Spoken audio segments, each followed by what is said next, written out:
Milwaukee, and WIBA WTSO Madison. He also is the host of Packers Game Day. We'll talk a little Wisconsin football. We'll talk a little Green Bay Packers with him, and also the new landscape of the Big Ten. Jam-packed show. We'll have react to what Matt Rhule has to say, react from the depth chart. You can get at us on Twitter at Connor Happer Show, and you can also reach us on the Zone Hotline, powered by 42 Degrees, a source by your mom's house, 951-1620. Be very happy to hear from you on this Friday, where we are in the middle of a cold snap. Should be trickling down to about 90 degrees today after yesterday's high of 147 in Omaha. So it is Football Friday, High School Football Friday across our great state. Everybody, I mean, it is here. We are off and rolling. It's depth chart day, everything. We are 6 days away from the start of the Matt Rhule era, which comes 8:31 at 7 o'clock on 8:31. In Minneapolis, by the way, congratulations to you guys. You did it. The game is sold out in Minneapolis. I like to think it was Husker Nation that was able to do that. You did it. And it is a sellout. Remember, the parking lot's open at 2 o'clock for you to begin your socializing period and hydration. And then, of course, kickoff at 7. Should be a gorgeous night up in the Twin Cities. The big night on Big Fox, as they just released the game notes. Those that want to know, Gus and Joel will be calling the game for Fox. So we're glad you're with us, and we hope you enjoy these 4 hours taking up to USC at 2 o'clock. Loaded show on this Friday as we get it set up here to get you some Matt Rhule and let him talk to you about week number 1, game number 1, the beginning of his era. And we're all, look, everybody's ready. You're tired of waiting. But now you're under 1 week, so it feels good because it's officially game week. And that's the best part of the whole deal. You can actually say now that it is game week. Hey, there we are. Hello, everybody. So as soon as we have it, we'll have it for you. And we'll talk a little bit of this, a little bit of that. It is a football jam-packed show, as it should be, on this final Friday of August. So it's Connor Happer Show, 1620 The Zone. Happy to sit in again. They let me come back, as I guess I didn't offend anybody. Talkies was not upset. I guess they're not going to be sponsoring the show. Or at least that's what Josh said. And we'll have to hear from him on Monday about how Jurassic Park went with his kid. So anyway, all right, let's get started here. Let's dive into what we have in front of you, and that is the Nebraska depth chart. We said not many ands or ors. Thought there would be. The place kicker job, and that's one will be decided today. In fact, looking at the depth chart, there's only 6 ors. You got tight end as an or, Orkacher or Fedoni. I mean, you can't go wrong with either one. QB has an or, backup quarterback is the or. Jeff Sims is the starter. The backup is either Harburg or Purdy. We'll find out. Fullback, Janarian Bonner or Barrett Liebentritt, who spoke the other day, so people had a chance to hear him. And then on the defensive line at end, Blaze Gunnarsson or Cam Lenhart. There's another or. And then the Jack, Chief Borders, MJ Sherman, Jamari Butler. And then, like I said, the kicking position, either Tristan Alvano, the zone's Tristan Alvano, as we heard from him a while back, right after he committed to Nebraska, or Timmy Bleekrode. And that's been a too close to call, I guess, at this point, and they'll have that today. We have it yet, Joey? We ready? It is buffering right now. It's buffering. It's okay. having connection issues on the social media. Okay, that's not ours. That makes me feel better because we've had some gremlins in the system this morning, whether it be on the phone or anything. So as soon as we get that for you, Joey will tell me. We'll get that. Bryan Munson, 11, BC at 11:30, Sip at 12:30, and then Doug Russell, my old friend who I used to work with back in the day, joining us at 1. So we'll get you covered from the Nebraska standpoint. We'll get you covered from the Big Ten standpoint, and then we will NFL in there, and we'll talk a little Packers with Doug, and we'll take you there. We're ready? Is that what you No, nodded at me? I was nodding for the Packers. You were just nodding for the Packers. Oh, that's right. You're one of the many Packer fans here. I was wondering if there was a Packers conversation. There is a Packers conversation in there, and Doug's covered them for years, so he's the guy to ask. I tell you what, let's get started here. Let's take our first break. When we come back, we'll see we get the tech figured out. Not on our end. That's what they tell us. And we'll get Matt Rhule for you here. Connor Happer Show. Glad you're with us. Friday, 1620 The Zone. Previously on Unsportsmanlike Conduct. If there's a snail crawling towards me inside of the Omaha NRG studio, it's not going to be any other snail. That's just the one snail. But when Nick and I bring a bag full of snails and dump them at your feet. I'm not working with you two yahoos anymore. Snail pickup. I'm not gonna work with you anymore. Unsportsmanlike Conduct with John Bishop and Josh Peterson. Weekdays 2 to 6 on 1620 The Zone. Your Omaha area forecast from the Godfather's Pizza Weather Center and KETV News Watch 7 on 1620 The Zone. Dealing with the heat and humidity again on Friday as we wrap up the week. Expect mostly to partly sunny skies. Can't rule out a spotty afternoon shower or storm. Highs will approach the mid-90s with feels-like temperatures between 100 and 105 degrees. I'm meteorologist Sean Everson from KETV News Watch 7. Weekly lunch specials are now available at Rib Shack Smokehouse, 108th and Q. Rock your home's exterior with J-Tech Construction's heavy metal promotion. The official exterior experts of Nebraska Athletics is offering 10% off all metal products. Seamless siding, standing seam roofing, and top-notch gutter systems. Elevate style, protection, and durability with this limited time deal. Don't wait. Dial 402-261-3682 or visit their website, yourexteriorexperts.com, the official exterior experts of Nebraska Athletics. J-Tech Construction, 402-261-3682. Hey everyone, Josh Peterson here for my friends at Miracle Hill Golf and Tennis. It will be Labor Day before you know it.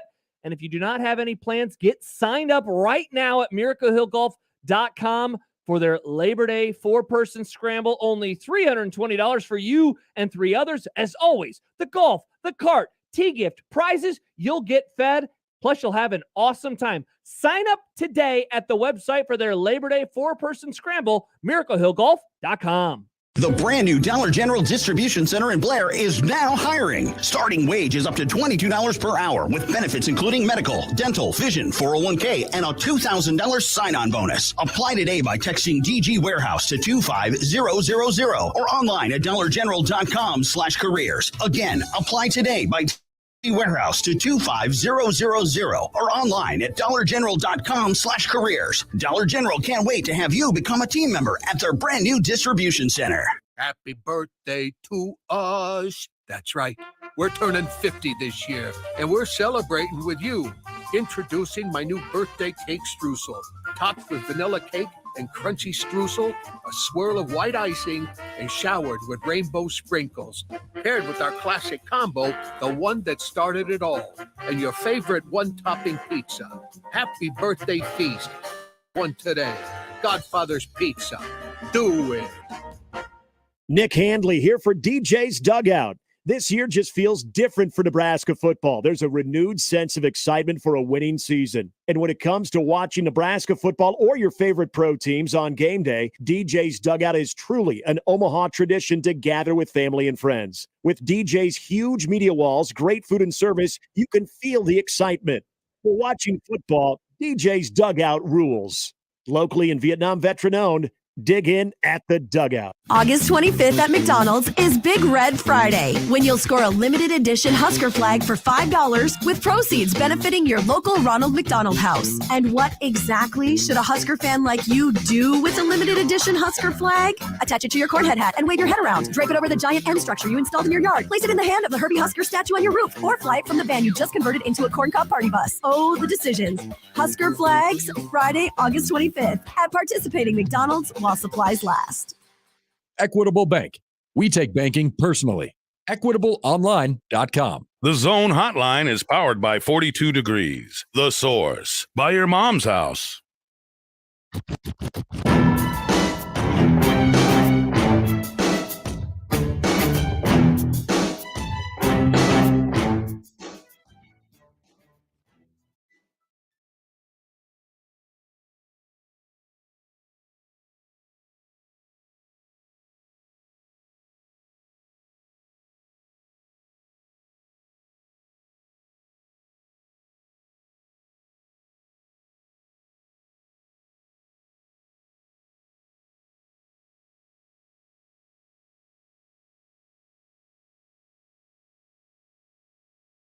have a common language.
That was Matt Rhule. Oh, you get your fix. And now, today's depth chart day.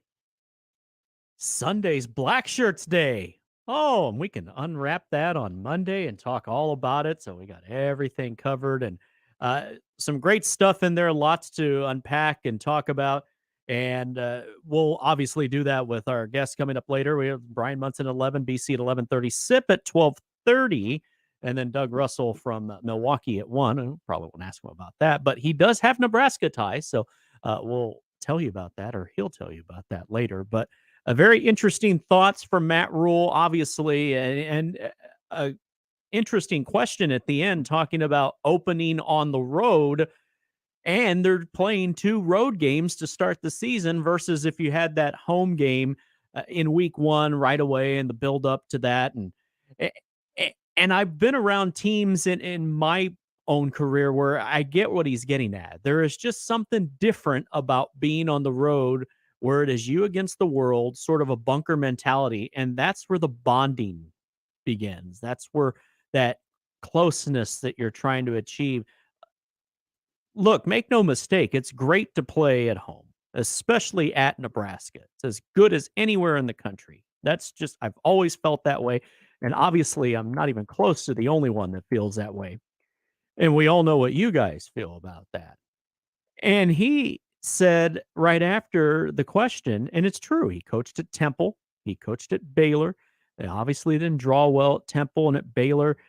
They were playing by then at McLean Stadium. It seats about 45,000. None of those places even hold a candle to Nebraska. You're going to have a sea of red. It's going to be, I mean, electric's not even a good enough word for any game, let alone that first game coming up here in a couple weeks. So that's going to be special. That's going to get goosebumps if you're there. Hell, if you're on the staff, if you're in the box, if you're Matt Rhule, you're going to have the hair standing up on your arms and the back of your neck with just that first tunnel walk. I mean, you guys know what it's about. That's first game, new coach. I know there's some Scott Frost jokes about the thunderstorm, but before all that, the electricity in that stadium, again, no pun intended, from lightning that night, all of those things. But he said there's something about opening on the road. And it makes me kind of wonder, for this particular team this year, is it a good thing that they're opening up on the road, let alone have 2 games on the road where it is just them, where they're starting to form into what they're going to be? And the more I think about it, the more I think that it is a good thing. I mean, there's an argument to starting at home. You get it over with, all that stuff. I get that. But going on the road together, I mean, you're going to have a lot of fans in Minneapolis. We were all, Connor and I were talking, maybe 20,000 could be there. So you're going to feel the love, obviously. And then there's the circus a week later in Boulder, and that'll be fun in its own light. Then you get to that first home game, and then you can get that over with. But I think for this particular team and for the culture that they're trying to establish and are doing a really good job of doing so, that road game, going and the little things, the team meals, and this and going to a movie. I get what he's saying. I like it. Or if you like it too. All right. That was good stuff. Great to have him. Joey, thanks for pulling that off. Although, I mean, I know that was on their end over there, but still, you had to get it going, and you did, and we were able to hear from Matt Rhule. I'm curious what you guys think. You guys can hit us up in any of the ways. Either you can tweet at Happer Show. You can email me, Jimmy, at 1620thezone.com. It's Jimmy, by the way. We have to specify that. Shout out Jimmy Allen. And then you can hit us up on the 42 Degrees hotline. 951-1620 to see what you think. Get your fix in. Get your weekend started. First weekend of college football, week number 0. Got some games. Yeah, some of them that obviously if you're watching, you're kind of a degenerate. I will be watching some of those, so I'm there with you. I love it. Best damn time of the year, and it's here. We'll start to get into it. Other side of the break, Connor Happer Show, 1620 The Zone.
All right, welcome back. Connor Happer Show, 1620 The Zone on a cooler Friday across the Omaha area.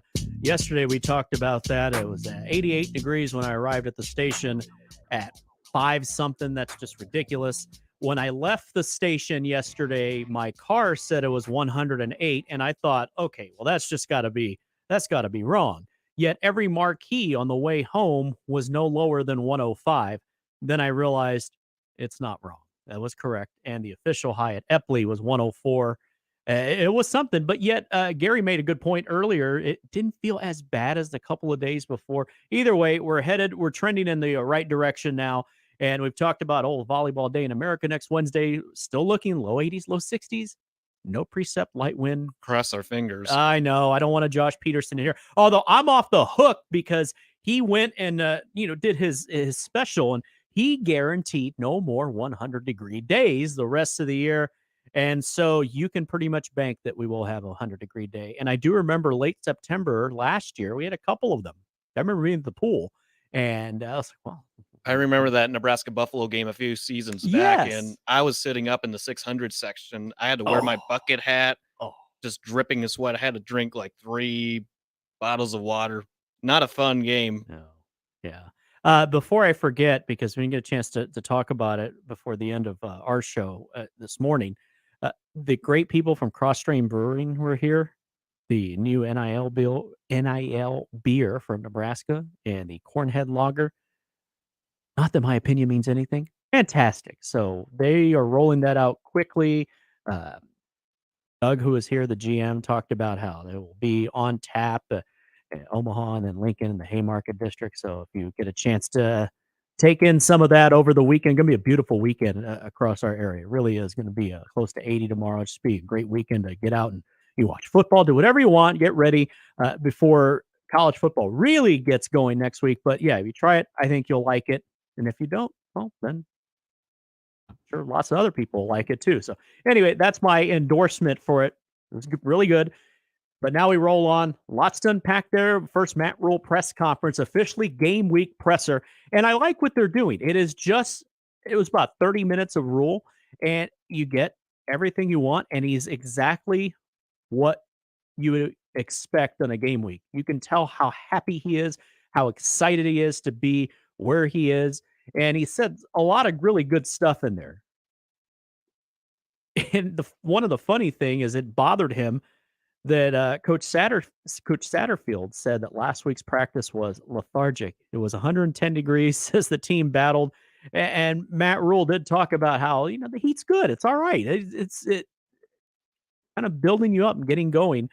And he, I guess, didn't agree with what he said, but in a nice way. It wasn't anything like that. But lots to discuss in what we heard from him, and he is obviously super excited about the opportunity to coach at Nebraska. He said, "I'm having the time of my life. I really am. This is the happiest I've been in a long time." Said he really enjoys this team too. And when he says that, some people, and in this case, coaches, when they say that, you're like, okay, you're just saying that. Hell, they've probably heard that here over the past 20 years. And you're like, I don't believe him. I really do believe him when you hear him. He's very genuine. And we've talked about it on this station, all of us that have been on the air here. Everything is by design. Everything is calculated in what he said. Everything is a plan, and it just filters down throughout the program. We talked about this yesterday, Josh and I, that everybody's pulling in the same direction. The staff, the players. When you hear players talk, they sound like they're regurgitating what the coaches are saying, not in a mocking tone, not in a brainwashing tone, just that they really believe in what's being told to them. And so when you wonder, do these kids buy into the new coaching staff? There's never been a doubt, pretty much since day one, that there's big time buy-in. Because anyone who didn't buy in, they're probably not there anymore. And that's natural over the course of a change and the dawn of a new era, if you will. So it's guarded optimism. Yes, you're excited, but it's not.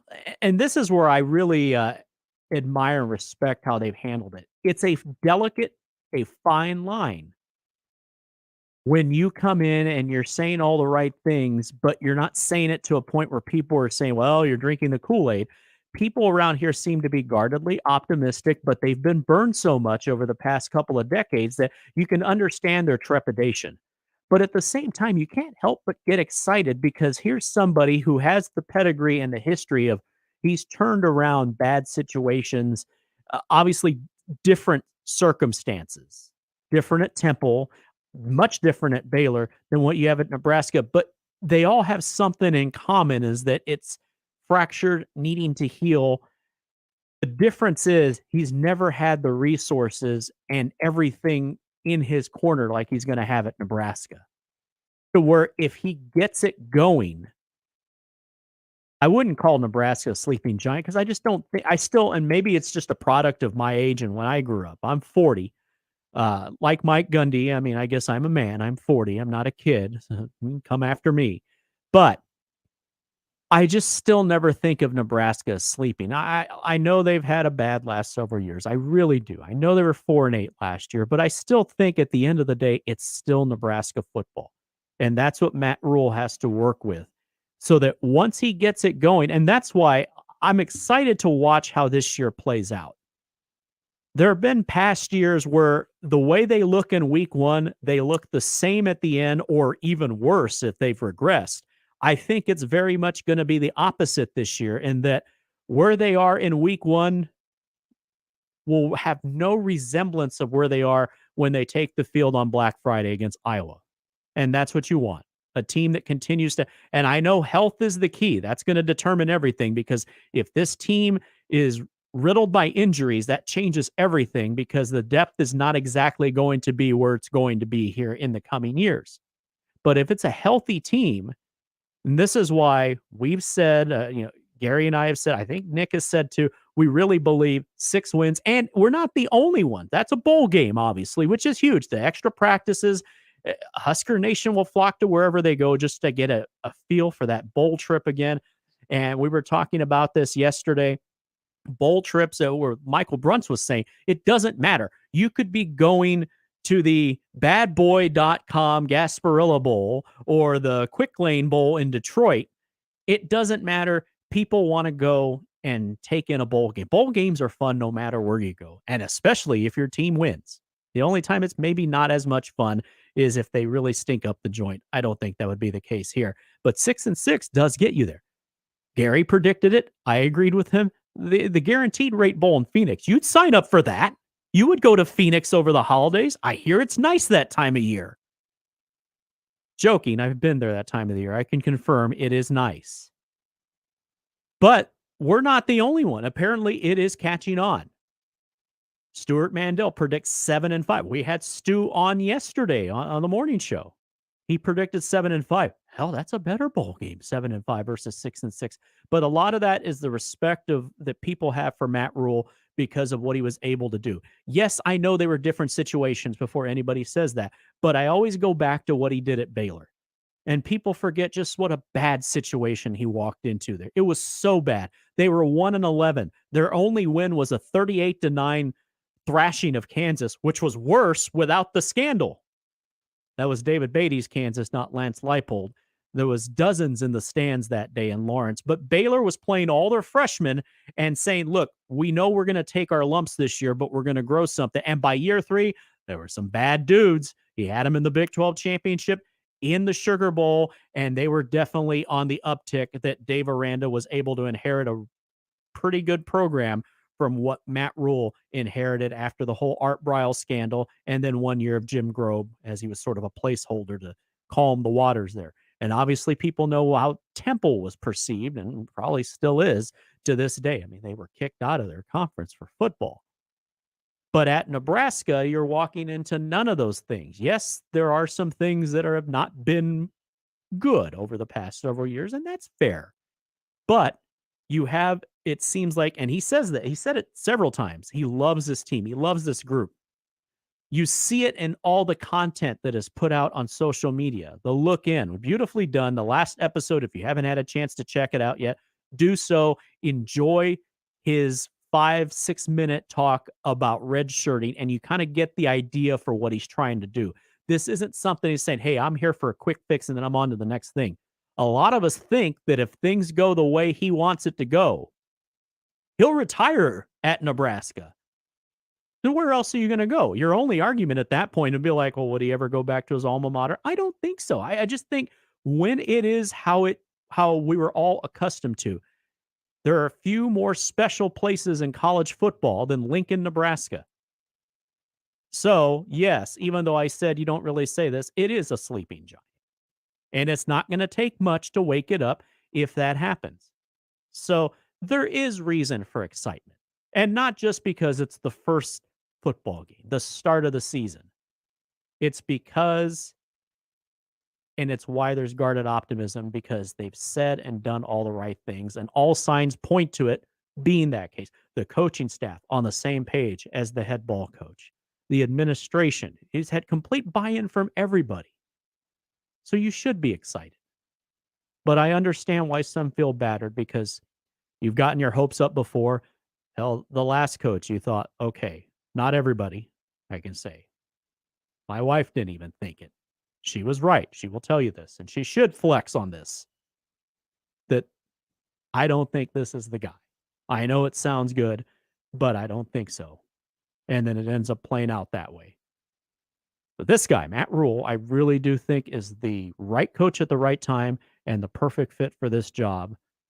And hopefully that is what will happen, because Gary said this yesterday, and he said what many people are thinking. If this doesn't work, then who? But I think it will work. No, am I saying, is this drinking the Kool-Aid? No, not at all. No, that's none of that. But I think they're going to be a much better program. I think they're going to get out of games even when they don't win the games. The other team's going to be like, they beat the hell out of us. Man, we all need ice baths after playing Nebraska. Those boys didn't quit. They are physical. They hit hard. They played hard. And look out, because once they get all their dudes, here they come. You better take your licks in now. So just kind of take it all in. Sit back and enjoy the ride. And if it is injury-free, a lot of us really think there's going to be a bowl game in Nebraska's future this year. And it doesn't matter which one. It's just getting back to the whole day-by-day thing. I had a mentor of mine, the late, great Fred White, told me a long time ago, former Royals announcer, many of you remember, Denny and Fred and Denny. Fred told me a long time ago, the funny thing about cliches is they're cliches because they're true. So when you hear the day-by-day thing, you're like, oh, yeah, every day by day, and cross that off the bingo card. But it's true. They want to get 1% better every day. We can just spout out coaching cliches but they are true. And that is the thing. And that's why I'm excited to watch this thing kick off, no pun intended, next Thursday night, which is a sellout if you're just joining us. Congratulations, everybody. You did it. Because I really believe it is the Nebraska fans that helped sell that thing out. Remember, parking lots open at 2. Have fun. If you're going to the State Fair, hell, if you're going to Pearl Jam on Friday night in St. Paul, have fun. But it should be an electric atmosphere, because the visiting fans, I mean, they'll have a good home crowd too. They're doing a gold out. They get behind the boat rowers and everything, but they'll have a really electric road crowd. I think it's going to be a good football game. But I do think, okay, if you're expecting fireworks and high score, it won't be that. Remember, Jimmy, there's a trophy involved in this game. Oh, yes, trophy. It's a trophy game. Yeah. Week 1 trophy game. Oh, that historic Nebraska-Minnesota rivalry. Winner gets a replica of the Metrodome. Those little mini stadiums. That's what it should be. I got a piece of the Metrodome. Really? Yeah. Like you bought it, or you just kind of stole it? No, it was handed out in Well, I guess you're too young to have engaged in those kind of shenanigans. So yeah. No, I wasn't doing any of that bad stuff, but I got a piece of the Metrodome roof from a tour a long time ago. It helps when it deflates and collapses under a heavy snowstorm. Oh, hey, yeah. Just cut a piece and take it with you. Yep, I still have it Take somewhere 2. at home. That's good. You should hold on to that. Oh, yeah. Yeah. It's going to be worth You something. can give Randy Moss to autograph it one day. Yes. But we've heard the strategy that they'd like to. They want to shorten the game. They want to run the ball. Run the damn ball.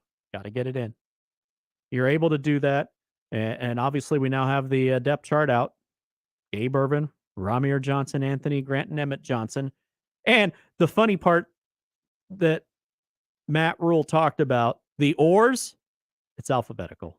Don't read too much into it. We'll see. But you're going to see dudes play. Even when you see an or an and, there are no ands, but I'm saying if there's an and, or even people that are not on the depth chart, you're going to see people play. It's going to be that kind of year. Now, hopefully you're not seeing other guys play because of injury, because that changes everything, as I said. But you're going to see people play. And he has talked about this before. He's talked about it to the media. He said it in the look in when he was talking to his team about redshirting. Nobody's guaranteed the red shirt yet. Everybody's fair game. He said it before. The best people are going to play. If it's all freshmen, then that's what it is. That's how it goes. It means competition. And when we come back a little later, I'll tell you why he reminds me of somebody else who did that and had a pretty successful run in college football a couple of decades ago. But first, we're going to get Bryan Munson's thoughts on what we heard today, and we're going to get his thoughts on recruiting, because it's always recruiting season, and there are a lot of good dudes that are going to be playing some high school football tonight across the great state of Nebraska. We'll talk recruiting, we'll talk ball with Bryan Munson from Husker Online as the Connor Happer Show rolls on 1620 The Zone.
Bryan Munson.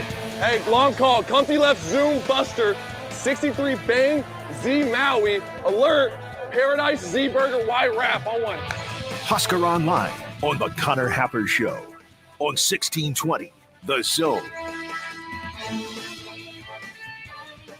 I love that play call because I always envision all that, and it's just a draw, just up the middle.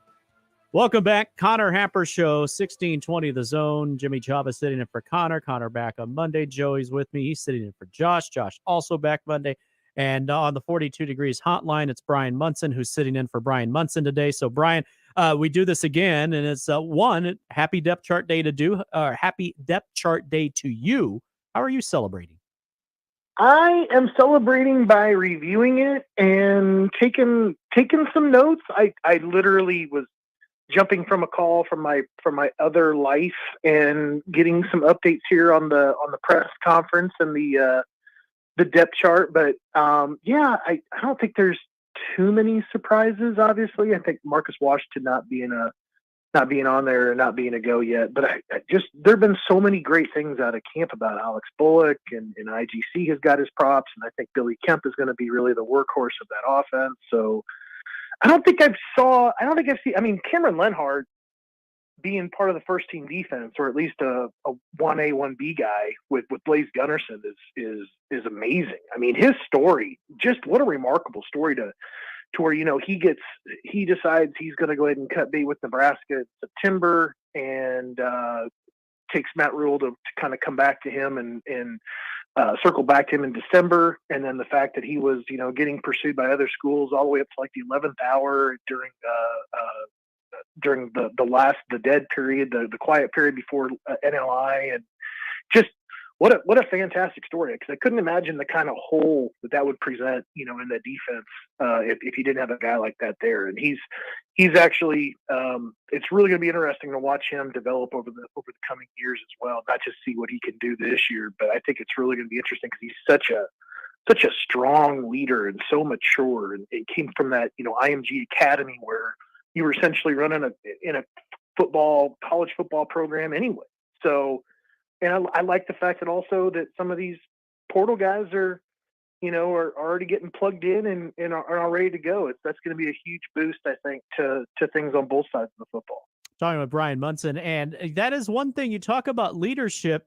The part that kind of gets forgotten with these transitions and coaches, you end up sometimes hearing new voices come and they're like, wait, where'd this guy come from? Well, he was already there, but there's just something about the connection between their new position coaches and obviously the head ball coach to where it's almost like a new lease on life, and it comes with every situation, but that's kind of the case here. And that's a great thing. Yeah, no, I agree with that. I think that's, you're looking for that opportunity, and the opportunity can be in the form of you have to go find it or it finds you. And the finds you part is where you've been stuck. You've been looking for a way to kind of get out of it. And you have a new coach and you have somebody else that can recognize your talents, and maybe you fit better into a different style. And I think that's really, really interesting stuff. And I think it works both ways. Obviously, I think you can kind of fit in or you can fit out. But I think it's one of those things right now. I mean, I think from everything that I had seen from a look in and all the other kind of official or unofficial comments I've heard about fall camp or how things have been since Matt Rhule has got there, I think the team has bought in, and I think that's a very fun staff to kind of the way that they operate around things. And I think that they look like they have a lot of fun. I think there's a very serious side to it. And I think that when they're not serious, I think that they're having fun. And I think that that's the part that you have to kind of reconnect with whenever you have those moments, as opposed to being, turned up to 11 every single time you're walking just down the hallway. I mean, there's definitely got to be that part that reconnects when you're away from the football field. That's a great point. And I've thought about that, but not as much as maybe I should, but they are having a lot more fun. It seems that way. And I get the whole, well, they haven't played games yet, but I think even once we get deep into the season, I mean, deep, it'll stay at a similar level because there was one thing, especially it's been about a year since we moved up here. I mean, I followed the program for years before, so it's not like I'm that new to the whole deal. So you're able to watch from afar. But one thing that really stuck out a year ago, there were a lot of things, obviously, but it just always seemed like they weren't having any fun. And I get the whole because of the record and the coaching and all that stuff. But aside from all those factors, it just didn't seem like they're having much fun. And I think that look in really gave us a good look at, okay, no pun intended by saying that, but it really let us see that, yes, they are having fun. And it could be little things like going to the water park, the fun that they have in the dorms. And that stuff you can't fake because people see right through it. They see right through it. And I think in some ways that can sometimes be good for an extra win, something like that, because it's just different. I agree with that completely. I think it's, look, you can keep walking on eggshells. You can go out on the football field and be scared to fail, or you can go out there on the football field and let loose and let everything that you have learned flow and just be kind of one with it. Or you can go out there and second guess yourself. You can go out there and be intimidated. You can go out there and say, man, if I screw up like I did in practice on Wednesday at the same thing, I'm going to get yanked and I'm not going to see the field again this season. And I think that obviously that, you know, that there's disappointment. You could see the disappointment several times in a look in when it came to practices and how they're kind of handling things and, you know, getting the players to kind of move on to things, or how they're handling, you know, basically the discipline of kind of not doing the bad things. But I feel like still that's a team that wanted to go out and wanted to improve itself. Even when they were screwing up, they wanted to go back and figure out how to get back out there on the football field, to give another shot, to put it in front of Matt, to give him another look. And I'm not sure I've felt that way, you know, recently in Lincoln. And I'm not trying to take any shots there. I don't feel like it. I also felt like there have been so many great messages, and I think that the learning side and becoming a better person, becoming an adult, becoming a man, if you want to go there, if you wanted to say that, I think that also comes into that equation as well. I think that there have been several messages about, you know, the scout team stuff and how you need to do these things, and this is the way that life is, and I think some of those messages have been so profound because it has been like they have shown great examples, and they have wheeled people out there, and they've said, I was a first round draft pick, but I had to wait my time out. I was a redshirt freshman. I was on the scout team, and these are the things I had to do when I was on the scout team, but I was fifth pick overall, you know. And I think that those kinds of shiny examples, I think that they were always kind of assumed, I think, before, you know, like it was never really kind of pronounced and demonstrated. And I think that the assumption, you know, gets kind of lost when you don't have that kind of environment. I think that Matt Rhule and his staff have, and I think that that's the great thing about it right now is that you're staying in the same gear. You're not having to mash the gears to kind of go from discipline to this is important stuff to back to discipline, and now we're screwing up and now we're running. It was between all that stuff, the important things about the message, and then the kidding around and who's going to do like the freshman talent show, and who's going to go ahead and do the impressions of the coaches. Man, I've not seen or even heard about those things, honestly, you know, out of Lincoln in a while. So that's really good stuff. And I think, to your point, I think you got a more relaxed team. I think you have a team that's finally a team in a lot of different ways too, that haven't been there. And that's very important as well.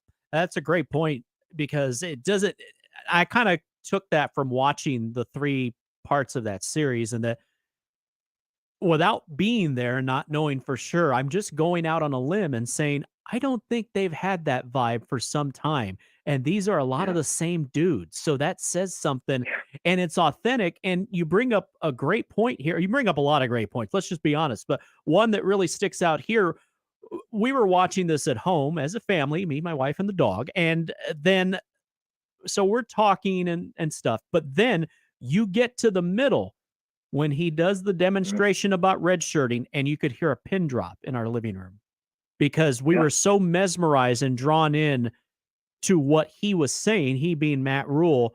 And at that point, I say, this dude's going to win here. He just has that it. You're sucked into where, wait a minute, if it was just 1 hour, it's about almost a 1 hour episode, the last one. If it's just 1 hour of this stuff, I'm in. Like, it's just, and I get this impression from the media that cover him that we have on these shows. When he's speaking, you're like, okay, I get it. And it started from his intro presser. And you see why he has that gift, because, wow, if he's that good with us, imagine what it is with a recruit, which is your world. Yeah, I think the son, I know he always mentions it, that he's the son of a minister. I think that can give you the ability to speak well and be great with your words. But I think the part that really makes everything so amazing with his message is that he's incredibly dialed in. I think that he's got a vision, and it's very, very clear to him about how he wants to execute it. And he has these learning moments and these teaching moments, and he doesn't let them pass by. And he doesn't let those moments pass him by. He doesn't assume that everybody catches them. He stops and he makes sure that everybody catches it then, as opposed to letting just the train move on because we've got Minnesota in 6 days. It's really pretty fascinating that he seems to be that kind of dialed in. Maybe it's that former player playing for that great and Joe Pa, not saying God didn't get that kind of ability with Tom Osborne. I'm just saying there's those coaches are they don't all kind of operate that way. And the way that he's operating, I think, is kind of a guy that understands the tradition there. He wants to show how it's lining up, and how these guys are going to be part of the picture. I love the message about the scout team. I love the message about how you have to get yourself ready, and how he demonstrated, when all the guys that were all the seniors, even the guys that had a COVID year, walk off the field and let me show you what we return next year. And all the rest of those guys, you got to be ready, because your time is coming, and your time actually is really now. Your time is really now to get better. And God, there was just so much. And I called my son in, who's an 8th grader, who's playing football, and I had him listen to that whole part that you referenced before. It was just such a valuable message, and hearing how it kind of lined up with where everybody's at kind of the football season, it was really great information. The jaw on the floor moment, I would say, arguably, was when he sent the seniors off, and you see nobody on the field basically, and then he says, give me a right tackle, give me a quarterback, and you just see it all filling in. And what it reminded me of was at the end of the movie Friday Night Lights, where Coach Gaines is taking the little magnets off the board, and you're seeing guys go up and move up, and so you're the next guy. And so you're hearing that when you're at practice, and you're like, I'm the next guy. I could be next. And you never know when your time could be called, especially this year, because anyone could play. You could end up being that next freshman stud. And yes, and the fact that you even have your athletic director who's lived it, who did it, coming over there, and you're thinking, oh, he played in the NFL. He was on TV. He's the AD. Oh, wait, he's like me. He was like me. He was kind of a badass when he played. I still see the picture of him with the big club on his arm. That could be me. Yeah. Jaw on the floor. No, absolutely. And I think there's very relatable topics. And I think is even the time difference from, early 90s to early 2020s doesn't matter. It's really, as much as things have changed, it's all stay the same. The process still is, you bring the players in, they have to have a certain time to mature. Some guys are more ready than others. Some guys take a little bit more time, but eventually, if everything kind of works out, you're going to get to that point where it's going to be your time. So I think that's still consistent over the years and over the decades from when those stories happened with Trev to now. So yeah, I'm really fired up. That whole series, such a well done production. Really fired me up for what the possibilities were, I think, about this coaching staff. And I think it also made you feel good about the kids that are in the program that are having a chance to kind of learn from a guy like that. I think maybe that part gets missed by a lot of people. Being a parent, maybe being a chance, having the chance to put on the pads one time before in college and play for a little while, you see those lessons and you say, how great is it going to be for those guys to use that to get prepared for the rest of their life? That's pretty amazing. Absolutely. And in your world, you talk to a lot of these future players, whether they're going to end up at Nebraska or elsewhere, but either way, they're being recruited by this staff. What have those conversations been like? I would imagine they just pretty much link up with everything we've been talking about. I talked to a number of guys. I've talked to Marshall Buford and Keelan Lacey quite a bit over the last couple of weeks that I've been out there to check them out. In fact, I'll go see Mario Buford tonight, play against Allen High School. I was just exchanging some text messages like with Daniel Kalen. Kalen's a guy I try to keep up with at least once a week or so. And I think that the kind of message is very clear that this staff, whether they're on a video for everybody to consume or it's behind closed doors, they're the same guys. And I think that that's the part there that everybody has to realize. This isn't a show. And that's probably the beauty of it. The real beauty of it. I mean, sitting back production value wise and just being, sitting in the cheap seats and eating your popcorn and drinking your whatever you're doing, that's fine. It's entertaining and there's a feel good moment in there too. But I think the biggest feel good is for me is that those dudes are the same dudes, whether the cameras are on or the cameras are off and the door's shut and they're talking to those guys and it's face to face. I think they feel connected from being a player that's on the team that was recruited underneath the previous staff to being a portal transfer guy to coming up through, the high school ranks to the guys that are just committed. I think that they all feel like they're part of that family already. And even though, to remind everybody, Matt Rhule hasn't been in Lincoln a year. He will be there, 9 months at the end of this month? Yeah.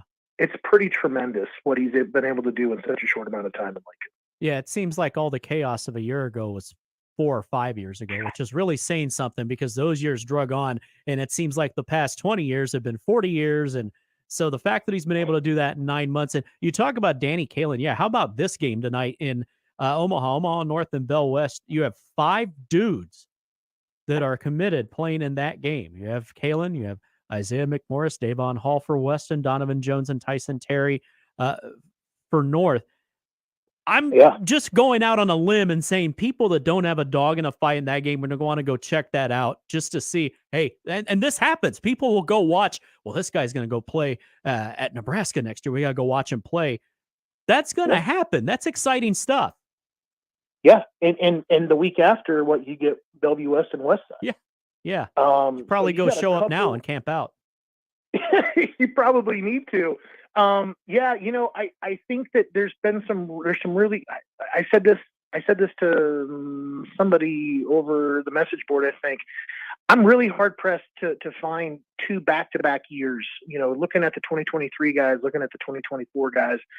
It's hard to find a better group of back-to-back classes, for in-state talent. Talent is really, really there. I bet Matt Rhule, as much as he's wanted to recruit or felt like he needed to recruit Texas to be successful at Nebraska, I feel like once he got there and probably realized that the roster really wasn't as untalented maybe as some people probably had suggested to him, or that you needed to leave the state, consistently to go find talent that was going to make you competitive in the Big Ten. I really feel like, and he's really kind of demonstrated it too.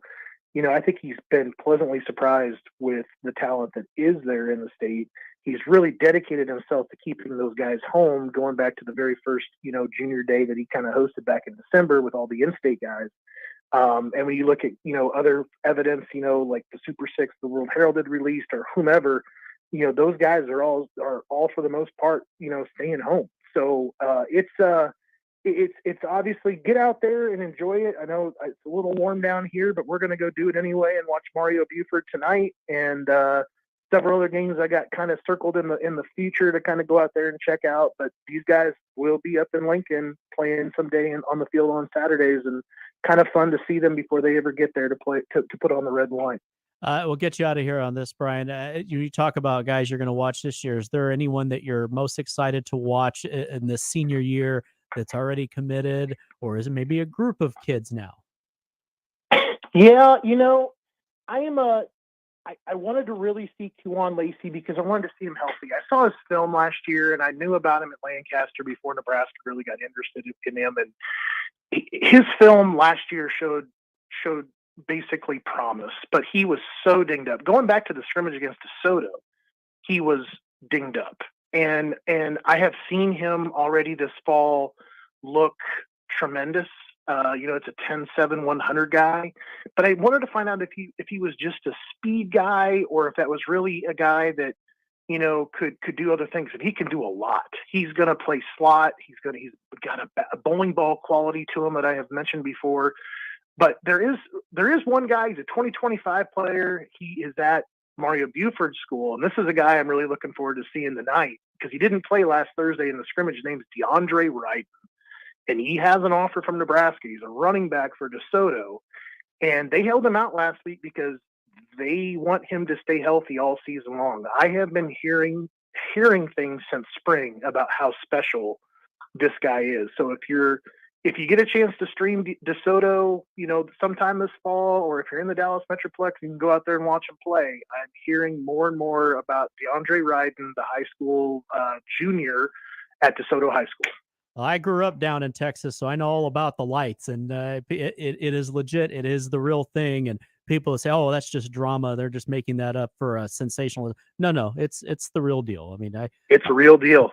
I'm going tonight. There'll be a 500-piece marching band.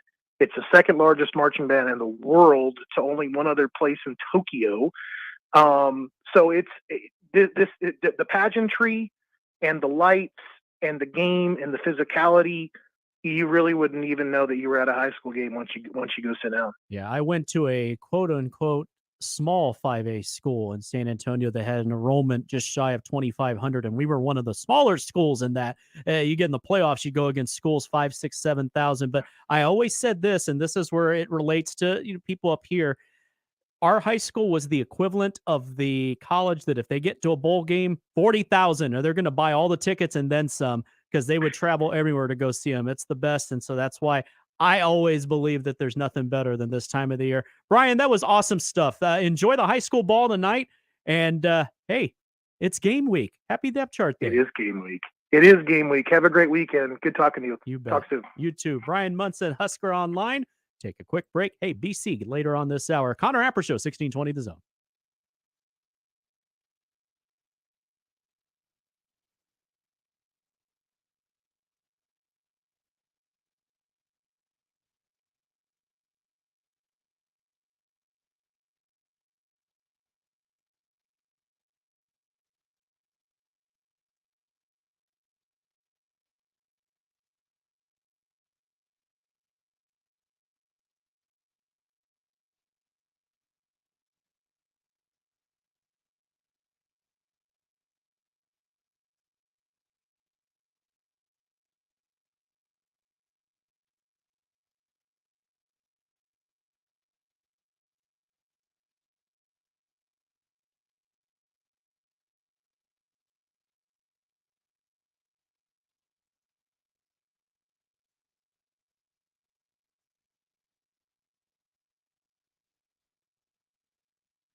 Welcome back. Connor Happer Show. 1620 The Zone.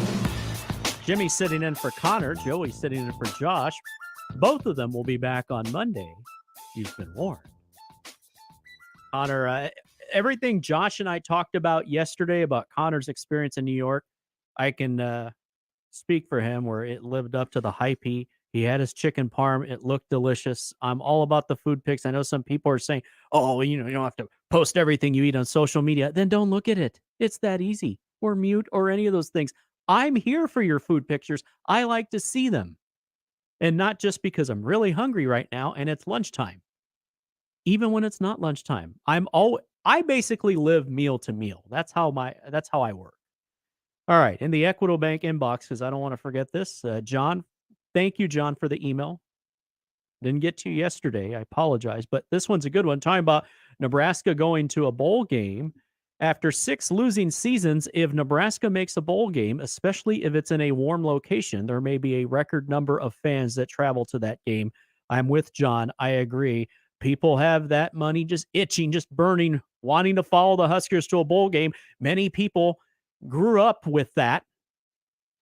It would be the pilgrimage. It would be the holiday vacation. It would be the family vacation. And I love it. That's how it should be. Everyone, all for football. Like I said, best time of the year. They would go in droves. Hell, with global warming, Detroit can be 50 this time of the year. I say that. I don't think that's where we're going to be. We've said on our show, Gary and I have said, guaranteed rate bowl in Phoenix. That's my prediction against a Big 12 team. Hey, that would be fun. Especially if it's against, if it's one of the new Big 12 schools, that's different. But if it's one of the old friends, that'd be pretty good. I agree with John. Wherever Nebraska goes, if they're fortunate enough to go to a bowl game, get ready for a lot of Big Red. Lots of Big Red. It'll be great to see. Certain things, and I don't think I'm being biased here, because John Madden used to talk about this in the NFL. Rest in peace, first of all. Second, football, he was talking about the NFL, but you'll see what I'm getting at. Football is just better when certain teams are good. He would say that against teams like the Steelers or the Bears or the Packers or the Niners or the Cowboys. Whether you love them or you hate, it's just better when you have that, whether they're a villain or whether you're a fan of theirs. College football is better when certain schools are good. Even in the NBA, when the Lakers lose 60 games, okay, yes, there are some that would take joy in something like that. I get that, but it's just better when teams like the Lakers are good. Well, New York was in the playoffs this past year.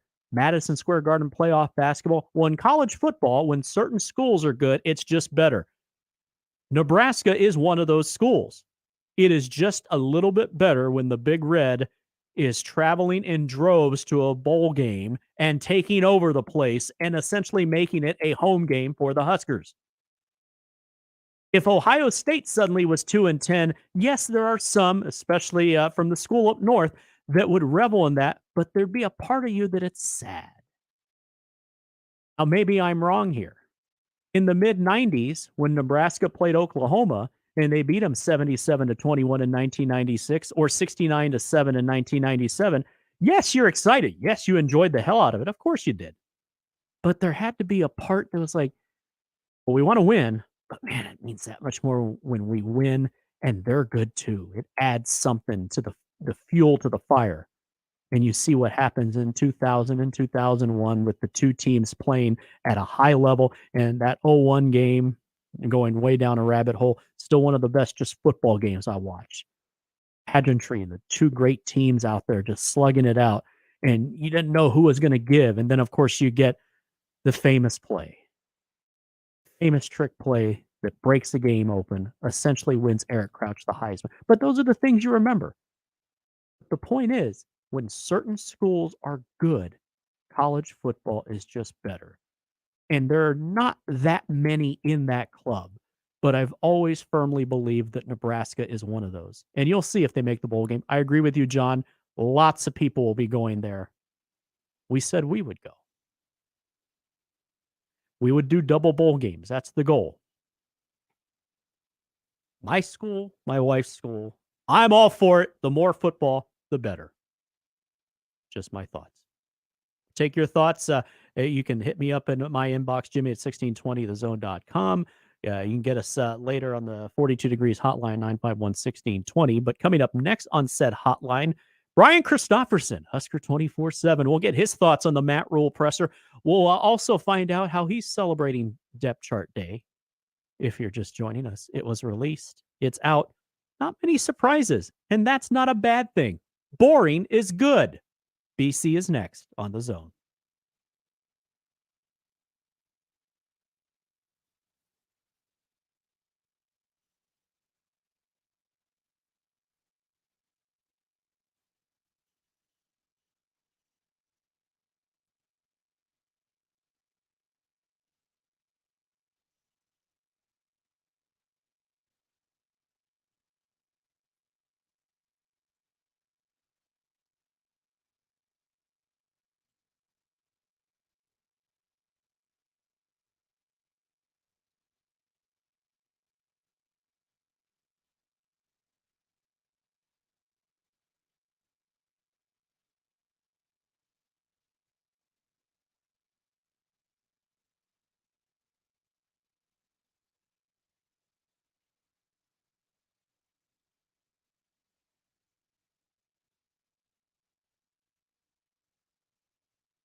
Welcome back. Connor Happer Show, 1620 The Zone on a Friday.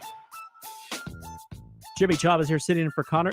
Big thanks to Connor and Josh. They obviously trusted me to not wreck their ship into an iceberg or whatever. And Joey's here too. They trusted him as well. Who is always here, so no change here, is our friend, my friend. I talked to him early in the week. Talked to him now on this side from Husker 24/7 on Depth Chart Day in Nebraska. It's Bryan Christopherson. Hello, BC.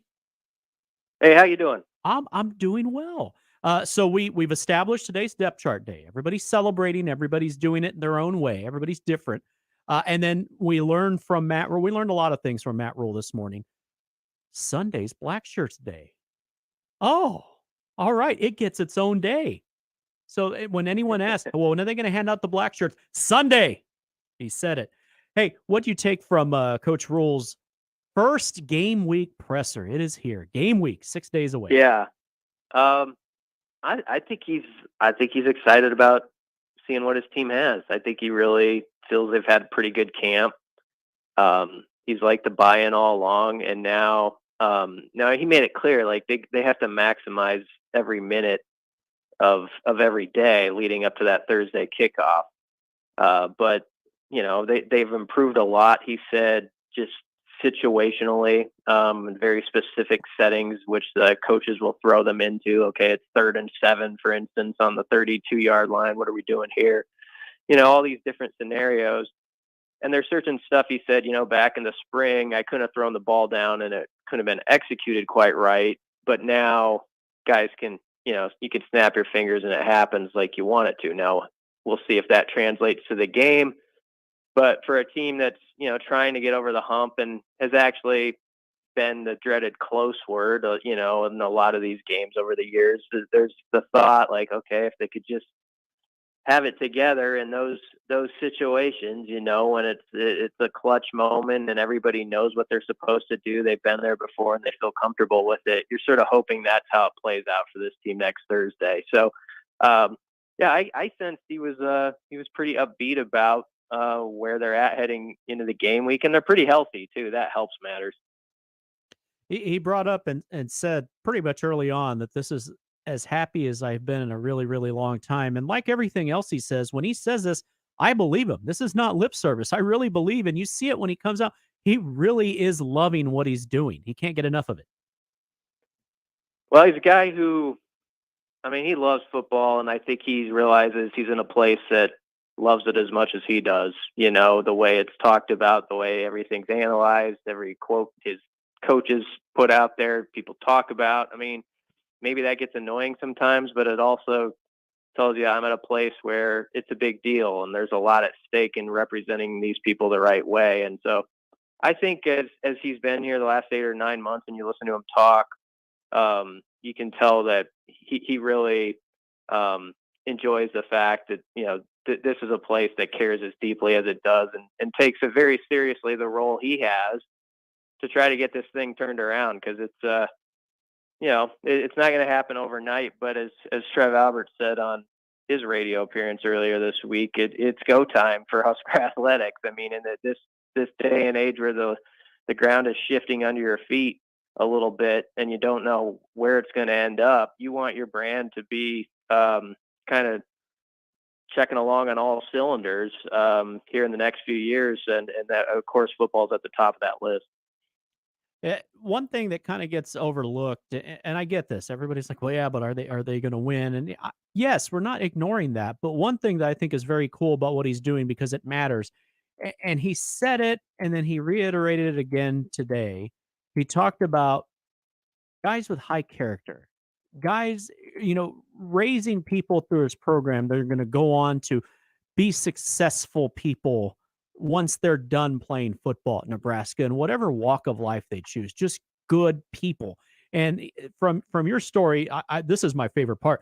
So Rhule brings his 8-year-old daughter, Leona, around the team all around. She thinks Chief Borders is like her older brother. He says she sits in the team meeting. She gets on me about my language. That's funny in itself. But I told the team, it's one thing when you bring your son, right? When I bring my daughter, that's a statement about what I think about the men on the team. I would not bring my daughter around men I would not want her to look up to. Some people might gloss over that, but when you take that in, that speaks volumes about the culture that he is establishing at Nebraska. And you kind of take a step back and look at these players that are going to be out there on the field 6 nights from tonight, and you're like, wow, might have something special brewing here.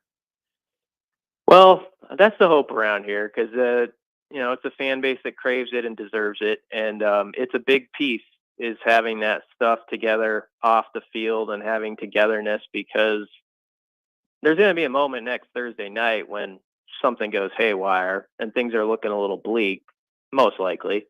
And doesn't mean you have to accept that result, but are you the type of team where you have, character guys and guys who have built enough trust in the person next to them that you respond to that adversity and you kind of meet the moment? And so that's what he's really trying to, I think, push this team to get over the hump in is having that trust in each other and those trust in those moments where your heart isn't beating through your chest either when the game's on the line, because you feel good about not only what you can do, but the people next to you, because, they're trustworthy guys. They're on time. They do the stuff right in June, and you hope they're going to do the stuff right on August 31st. So, I think that is a big deal. And it's especially important in the first year of a program that they're to that point where they feel like there is a pretty good family vibe, because sometimes that takes a while. Talking with Bryan Christopherson from Husker 24/7. BC, was looking at the depth chart, was there anything that surprised you at all, or did it just kind of seem somewhat ho-hum, which isn't a bad thing? There's a couple little nuggets in there. I mean, Isaiah Garcia-Castaneda and Alex Bullock, not stunning by any means, but on the top line. And people paying attention to Rhule today, I think, have kind of caught on. IGC, Garcia-Castaneda wasn't a guy that came up a ton really until the middle of fall camp. But in Rhule's mind, he was always basically like a starter equivalent guy. So the fact that he's there is no shock to him. And seems like it was the plan all along, as long as he got healthy. Now, Marcus Washington could be a starter too. He just got back, of course. So sounds like he's going to be at least available. But Alex Bullock's just had a heck of a camp, heck of an off season, and the Bullock brothers are sort of a story of the off season around here, with John and Alex both getting scholarships, and Alex has been making one-handed catches and all that stuff, and just a guy who other players on the team say he's the best route runner, and he's earned where he's at. So you got to give it to him. And then I think kind of an interesting one is on the back end of the defense, Omar Brown's the starting safety next to Singleton. And when Rhule talked about Omar, he said he's a splash play guy. He can make some big time plays. And the key for Omar to keeping that spot now is going to be, can he be that consistent guy? So that's going to be something to watch that first game.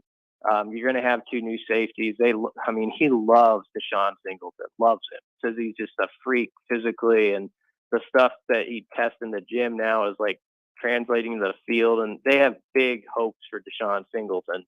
So if Singleton and Omar Brown can find a chemistry and find it quickly this season, that looks pretty good for Nebraska's defense. But Omar's got to be that consistent guy, as Rhule said today, and so that's going to be an important thing. And then I'd say Nick Henrich too, real quick. We didn't know if he didn't know if he was going to play at one point right after his injury last year, and he's atop the depth chart. And it's one thing to battle back and be on the team. It's another to come back, get a single digit, win your starting job back, which I don't think was a given all along. So I give him a lot of credit for that. He has said many times, and he said this in the look in when he was giving his speech about red shirts, nobody's guaranteed to redshirt yet. They'll discuss that middle of the season. But the point is, and he's been consistent with saying this throughout fall camp, the best players are going to play. Doesn't matter if you're a senior or if you're a freshman. You could have several freshmen playing. BC, is there a freshman that in your mind jumps out and you say, okay, that kid's going to play and he's going to make an impact right away? Well, it's Cam Lenhart is the obvious, almost cheating answer, because he's basically a top line of depth chart guy already. True. Which is we just sometimes you kind of know something is coming down the pike, and it's when it happens, you're like, oh yeah, we knew that. But that's a first year freshman that's might get a black shirt. I don't know, and might start on the D line right there with Blaze Gunnerson. That's quite an accomplishment. That's so good. He's gonna play a ton of snaps. I still think somebody's gonna pop at wide receiver, but I don't think people need to expect it to be Thursday. Like Rhule I thought he did a smart thing a couple of weeks back. There was kind of a narrative, and I kind of believed it too, that they're gonna have to maybe get one or two of those guys out there somehow, whether it's Jaden Doss or Malachi or whoever. And I thought he eased a little of the weight on them when he said, we've got guys that can play, that they're tracking all right. If it happens for some of those guys like week 5, week 6, whatever it may be, that can work, and that can work for them. So now obviously you'd love it if one of those guys popped onto the scene quicker, but I think maybe that was a nice way of helping those guys psychologically as they head into the end of the camp here, where it's like, you don't have to press here, just keep going, and it's going to end up all right. What do you make of the Eric Gilbert situation? It just seems to be, if there is any sort of drama, which again, this is good, there's not much drama to talk about. It seems like this is it, and just kind of in a holding pattern, and he didn't really offer much information as to what's going to come next, because they may not even know.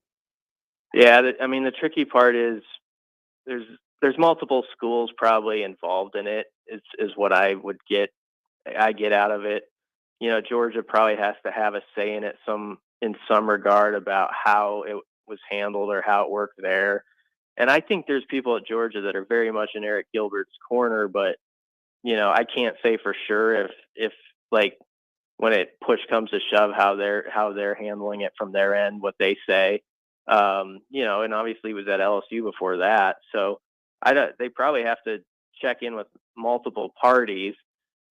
It's one of those issues where it's not easy to get into like the specifics of it necessarily, because it's kind of a disservice to Eric, and I don't know all the specifics. But it is unfortunate that it takes this long, and that one way or another we couldn't have had an answer a month ago, but even a week or two ago, right? So it's kind of silly that we're going into a game week and it's hanging in the wind. I thought earlier in the week it wasn't going to happen. I'm not sure now. Rhule, the way he put it, he left the door open. So they have prepared as though it's not going to happen. They've got the other guys ready. You got to go on like expecting you're going to get the worst news, I think. But if he does, maybe it doesn't affect that first game, but you would hope that he can help that tight end spot pretty quickly if something's fell into place fast. Yeah, it's a bonus at that point. You talked about Matt Rhule's wife, Julie, telling him you're not going to be stressed out, are you? Go have fun. And he says, this is the type of team you can really have fun with. So I'm going to be loose. And when he says that, I very much believe him, but there's nothing that we've seen or heard in the past few weeks, and really in the past 9 months, that would tell us anything else. I think that's a tribute to what they're doing, but also the group of young men that they have playing for them. Yeah, and you know what? It helps that it's not year 4, year 5 for those guys. It helps Rhule that it's not year 3 at Carolina like it was for him last fall. This probably feels good, It's like, okay, you want to win this game. You're going to do everything you can to do it, but it's just part of the journey.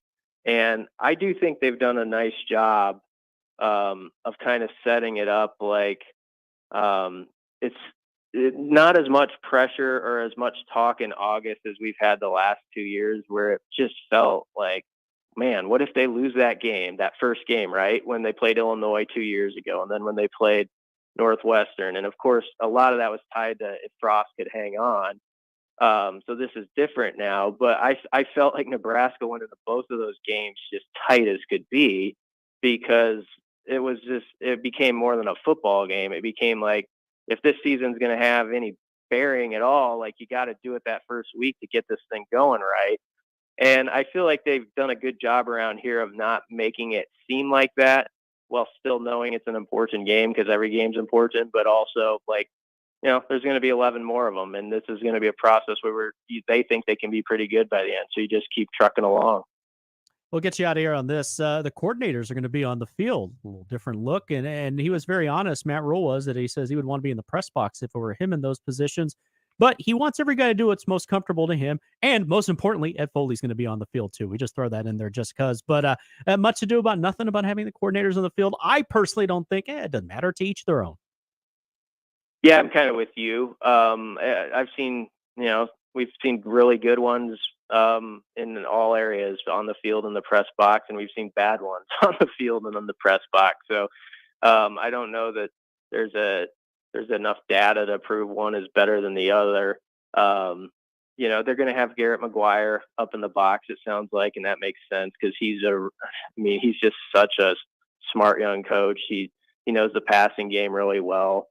And so he's going to be a good set of eyes up there. And they've got some good coaches that are going to be up in the box. So as long as you feel like you've got it weighted out pretty well where you're getting good input from all angles, that's all you really need. And then I do think Rhule's right. It comes down to guys' preference. Like if some guys love to be eye to eye with their players after like a bad series, right? Where you can kind of take the temperature of what's going on with your guys and that's useful to them. So I don't have a problem with it. I mean, one of the most famous coordinators around here was Charlie McBride, and I always remember him in that gray sweatshirt down on the field. So it's worked before, and it can work again. Yeah. I mean, it's just like the headsets. Some coaches want the 2 years and some want the one, and, to each their own. At the end, it's about the final product and the process. And it's here. It's game week. It's 6 days away. BC, have a great weekend. I will talk to you Tuesday morning. All right. Sounds good. Thanks for having me. That's Bryan Christopherson, Husker 24/7. By the way, all our stuff will be up on the radio replays. You can go check that out, listen to it. And for a written transcript of this show, just listen to the show and copy everything we say and write it down. Okay. 2 hours in the book. Hour 3 is coming up. Now, Josh isn't here. However, his spirit will live on this show today as he makes his way with the Iowa Western down to Dodge City. We got to have some sort of odd news. And Joey's worked hard to have his own. Yes, we won't have the fancy intro, but you know what? He's going to take a crack at it because that's what we do here. So we're going to get Joey's odd news. Hour 3, Sip's still to come at 12:30. Doug Russell from Milwaukee at 1. It's the Connor Happer Show on a chilly 84-degree Friday on 1620 The Zone.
number 3 of the Connor Happer Show, 1620 The Zone.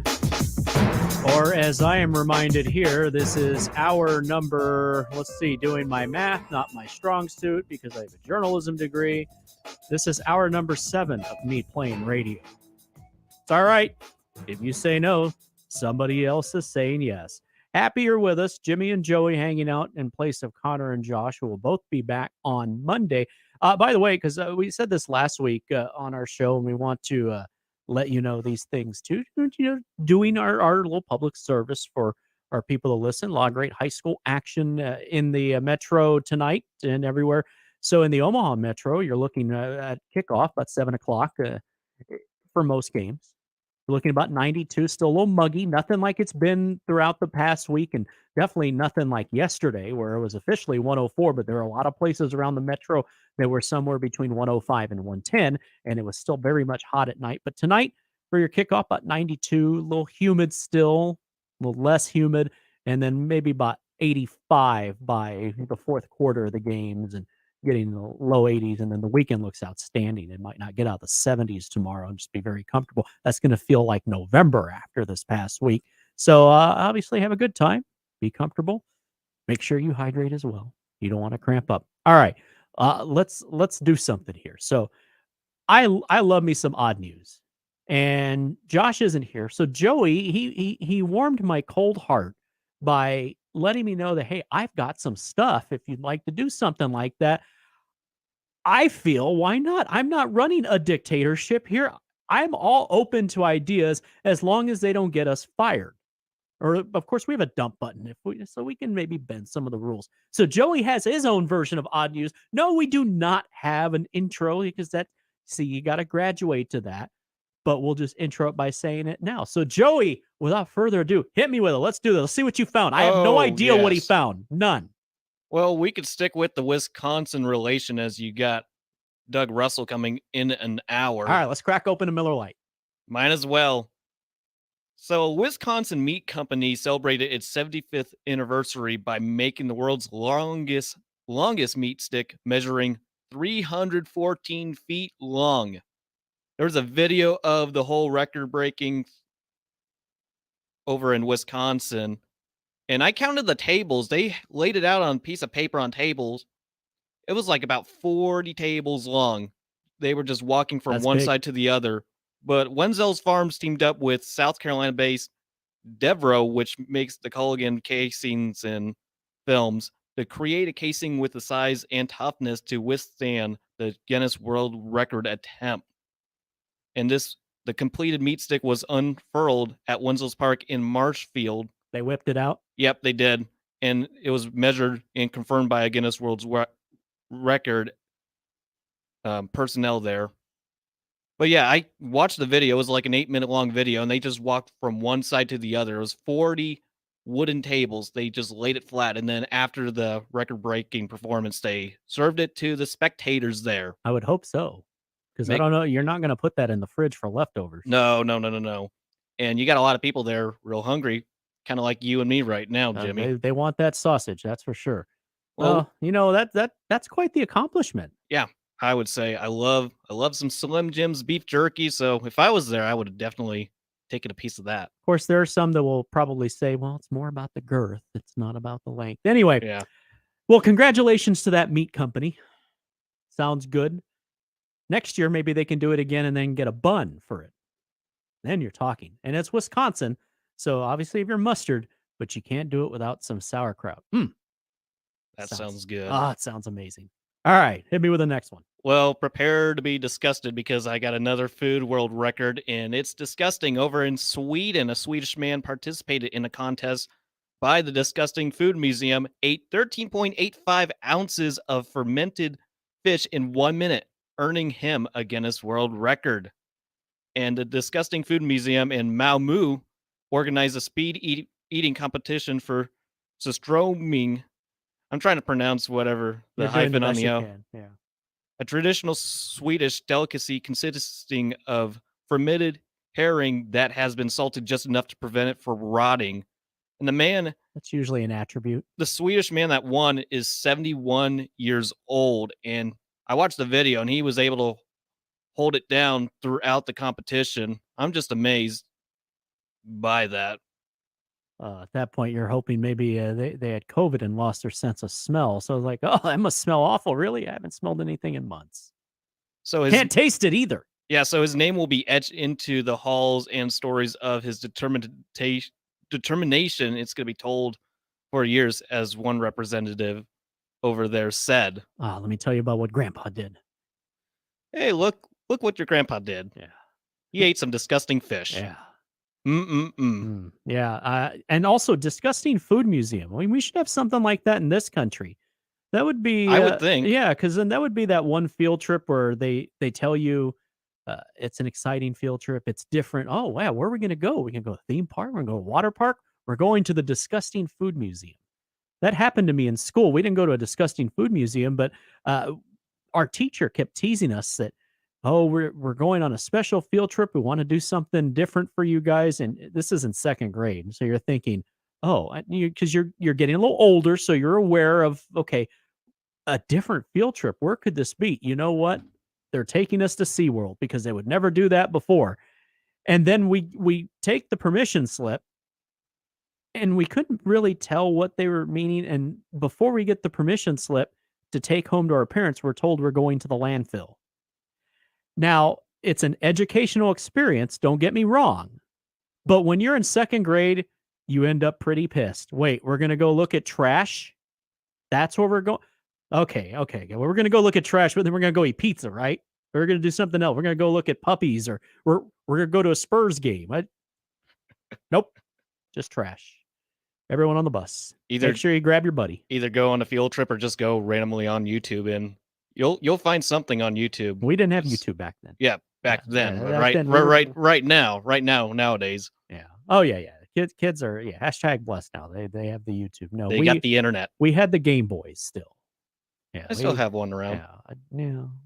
Yes, they're vintage. Yeah. That's pretty good. Disgusting Food Museum. I'll have to Google that and see what else they have there. Okay, well, we'll stick away from food. In those little we got sausage, we got disgusting food. Yeah, where were you pivot from there? Yeah. So those little message in the bottle things, it goes through the ocean, goes from one place to the other until it gets discovered. Yeah, I'm aware of the song too. Yeah. So message in a bottle from Ireland washed up in the US over in New Jersey. So family cleaning up trash on a New Jersey beach discovered the message in the bottle that was apparently thrown into the water in Ireland about 4 years earlier. So it was not that long. Oh, here I thought you were going to say it's actually from a year ago that says onside kick with expletives. I mean, that would have to end up in Nebraska somehow. It would have to go through the Gulf of Mexico, go through the Mississippi River to the Missouri. They might throw it back at that point. Might throw it back in frustration. So it was discovered in Wildwood, New Jersey. A man and his wife and granddaughter found the bottle as they found a slip of paper inside. So they said, in quote, "We found the bottle in some seaweed right at the water's edge. We had to take it home and get the note. It was jammed in the bottle so tightly." So the note was dated on July 17, 2019, and was signed. Good old days. I can't pronounce the name. It's spelled AOIFE. But the note says, "Greetings from Ireland. I have thrown this bottle into the sea for someone to find another day. Maybe it's traveled down to Africa or Iceland. I won't know if someone found this, but I hope it's found." And what do you know? Someone found it 4 years later. And that I would be disappointed. That's all that was written, not some sort of special, like a time capsule. I was hoping a time capsule. Here is a letter. I've written it. You're reading it. Congratulations. Have a nice day. Really? That's it? You find something from 4 years ago? Yeah, it's really nothing. Because we've had a couple of things happen since July of 2019. Just a couple. And this is what we get. Yeah, it's pre-COVID. That would be my luck. Oh, man, this is cool. We found some greetings from Ireland. What's this going to say? Oh. This is a letter. Just some random note. What's this? I know it's a letter. What's it say? No, it literally says this is a letter. And technically, it's not really a letter because it's just like, this is a note. If it was something from the 1800s, it's one thing. But then I'd be really pissed. This is a here letter from 1875. Oh, man, what's it say? No, that's it. That's what it said. That's it. Sorry. Oh. Well, that sucks. Okay, well, let's end Throw the trash away. Let's end the odd news off with a bear burglar taking a nap in a California man's bed. Going on a bear hunt. We get a lot of these bears breaking into homes. Make sure you have all the bear-proof trash cans, windows, whatnot. So a California man's home security camera was recording when a bear broke into his apartment, foraged for food, wrecked his TV, and took a nap on his bed. The Kings Beach resident said he was boating with friends on Lake Tahoe when his phone received an alert from his Ring camera that motion was detected in the living room. He used the phone to access the camera and was shocked to see the huge black bear inside his apartment. The resident alerted his landlord and property manager, who happened to be nearby. So here's what the person said, unquote, when he told Ring. He slowly walked up to the window where it had broken the screen and gotten through and peeked in. He then saw the bear was sleeping on my bed. Oh. He started making loud noises and the bear popped up and climbed back out and ran off.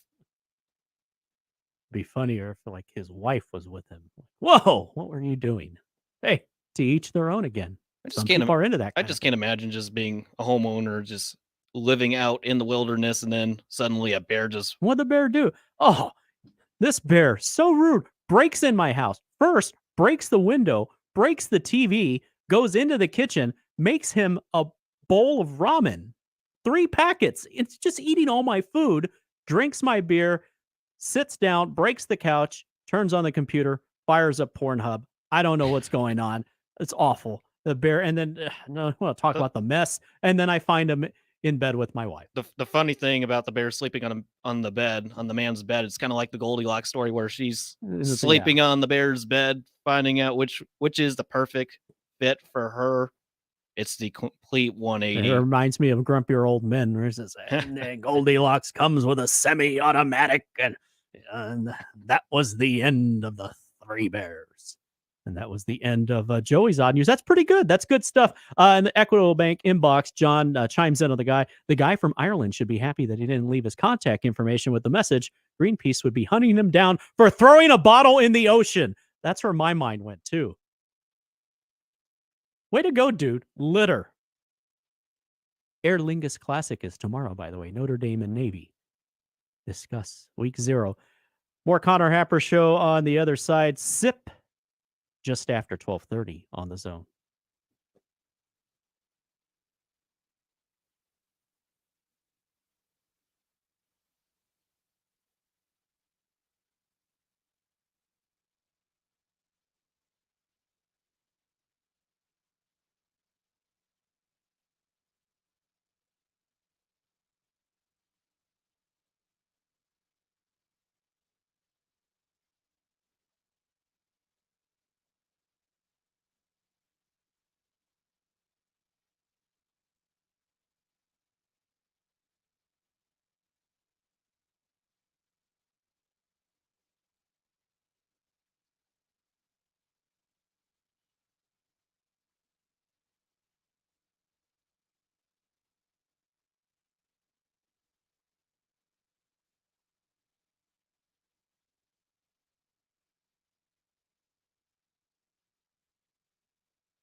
Welcome back, Connor Happer Show, 1620 The Zone. Jimmy and Joey. Joey honored Josh the right way by coming up with a good list for some odd news, so good job by Joey.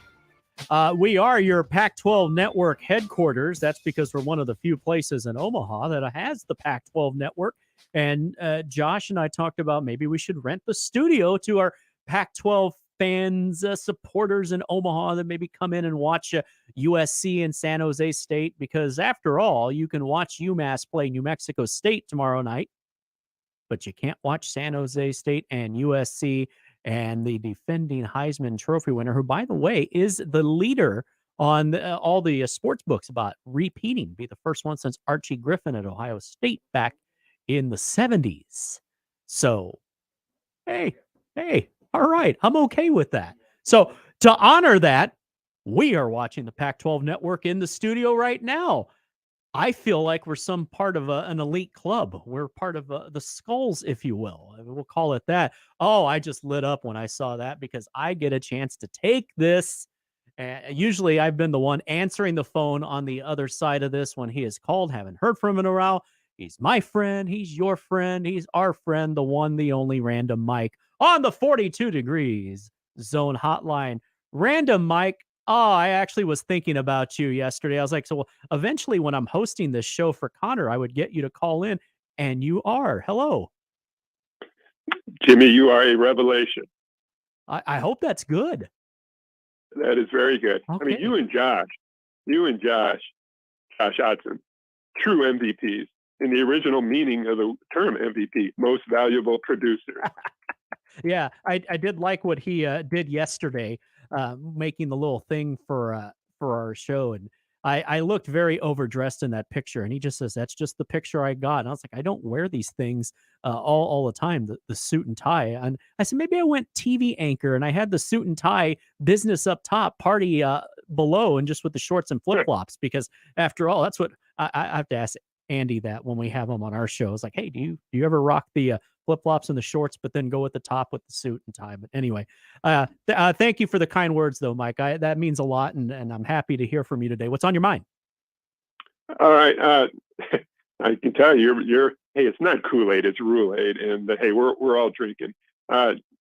His introductory press conference, I mean, it was unbelievable. And then him on that show the other night. I haven't seen that in Hard Knocks thing they're doing. I'm hearing great. I actually saw the first one, but there have been 3 of them. Yes, 3. A couple of them are 30 minutes to start, and then they save the main course for episode 3. It's about an hour. You have some filler in there. You have some parts in there where they have music where there doesn't need to be music. But then when you get to the middle and you get Matt Rhule talking, and it's just him. I mean, if not that, again, you talk about Rhule-Aid. If you haven't bought in by that point and that doesn't do it for you, then you just wanted somebody else leading the program, or you wish Scott Frost had gotten another 7-8 years to prove himself, because at that point you are all in and you're thinking, this dude gets it. He's going to win. He is the real deal. And I really do think he's the real deal. He is the genuine article, any other cliches you want to come up with. And again, that's not a biased thing. I've always been a big fan of his. I think he's a terrific college ball coach, and I'm glad he's back in the college game. College football is better for having Matt Rhule back in the game. And I really do think Nebraska got it right, and people are going to see that here in the coming years. Yeah, and let's face it, at Nebraska, because we are such a small population state, we can be great, but we got to have the right coaches. Mm-hmm. And like in volleyball, we've had the right coaches. With Devaney Osborne, I mean, seriously, in big time sports, when have you had one Hall of Famer follow the other? It almost never happens. Yeah, and that's what the Packers are trying to find out at quarterback. But I don't want to troll Bears fans here, because they're going to do it again. They're going to get a third. But yes, very rarely do you have that back-to-back deal. So I hear you. And yes, Nebraska volleyball has been truly blessed with that. And you're going to see the culmination of that next Wednesday night at Memorial Stadium. I've already seen pictures of the setup beginning. It's going to be awesome. But my question is, the way Devaney turned things around, and you probably didn't hear me call the other day, but I thought Mike Corrigan, his running back, who was a big part of that, he has some great coaches. And Corrigan, the thing was, the great Jerry Murtaugh, he brings back a lot of these old time players, and they talk about, how things were and how they did do so well. And when Corrigan, there was a player there that it was a running back, pre-Devaney and post, or during it. And he talked about the difference. And with the running back who was coached by Corrigan said, I love this expression, what was okay before wasn't okay anymore. And then in another show, he had a linebacker that during the 90s, the glory years, where Kevin Steele had come. And he was, I don't know how familiar you are with him, but he was a big part of recruiting Tommy Frazier. And I think the transformation to the 4-3 defense, I think he was very familiar with that. He was instrumental, I believe. But the linebacker who was there before Steele and during Steele happened to say the same thing. What was okay before wasn't okay anymore. And my question would be, what players or what positions would they be saying that now? Like on the D line or maybe running backs, that what was okay before isn't okay anymore. What do you think? Meaning like a throwback? Where with the new coaches, okay, that the standards are just different and higher. That was what was okay before with the old coaches, and aren't here anymore. Is not okay anymore. Oh. It's a higher standard. And I'd be curious what positions they would say that, if any. At the end, I would probably start with the O-line, because that's where everything, if you're going to win at any level of football, you cannot win without a great offensive line. And they did it here better than anybody back in the day. And when Nebraska, if they are to get back to where they were or anywhere in that neighborhood, it'll start up front with the linemen. And once they establish that, then it really starts to pop, because it controls everything and you establish the line of scrimmage. So yeah, if I understand your question, and I think I do here, that's where it's going to start. And with a lot of the same guys that they had before. And I'll be interested to see some of the guys that, and Big Red Overreaction, by the way, shameless plug, starts 6 nights from tonight here with Connor and Josh. A lot of people would call, that would be one of the things, talking about the linemen and what's missing. And, you hear all the insults about the all bus team. But if you get a lot of these same guys and they look like it's a new life, a new lease on life, that's where it'll start. And then it'll just go out from there. Now, there are probably other positions that are arguable that people could say, what about this? And you know what? You're probably right. I don't think there's a wrong answer there in a lot of these places. But if I'm thinking, where are you going to start when you talk about that, but then also tie it back to what worked before, that's where it's going to start, right up front. Oh, no doubt about the importance of the O-line, but the thing is, they got the same coach they had. Yeah. I'm thinking of where they got different coaches and where they would say that the standards now are higher, in the sense that what was okay before with the prior coaches, what we were doing, isn't okay anymore. And now what I'm hearing is Raiola, maybe with the new offensive coordinator and the new head coach, will be allowed to be more of what he wanted to be. That's what I was going to say. So yes, it's the same coach, but it's different. He's being allowed to, because one thing, we've learned a lot of things about Matt Rhule, but he does a great job with his staff, and he believes in coaching his coaches, but also letting them coach. So for someone like Donovan Raiola or anybody that comes in there, the young coach, you talk about Garrett McGuire, that kid's going to be a stud. He has a bright future in the business.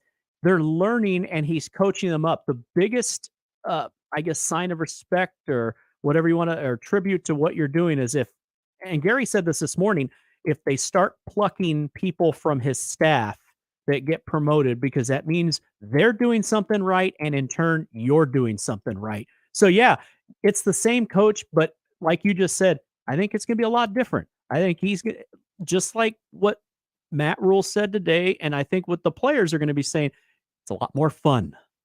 It has a different feel to it. And I'm thinking of the running backs coach. Look what happened with the Grant last year. I mean, he was so good early, and then it got worse. Mm-hmm. And I remember when Bobby Knight was in his prime, a lot of times early in the year, his teams weren't that good, or with Izzo, but they always got better. They didn't get worse. And that was a bad sign last year, where our running game really got worse. So I'm hoping that's different. Yeah. And I think with this staff and with any good coaching staff, and you've seen it here, but anywhere where they have success and sustained success, The best teams are the ones who are playing their best ball when the leaves start falling, when the weather starts getting colder, when it gets a little darker outside, and you're playing your best ball down the stretch. And obviously, if they stay somewhat healthy, because I always say this, it's the variable here, and whether you have tons of depth or you're a little lower on depth, like this Nebraska team is.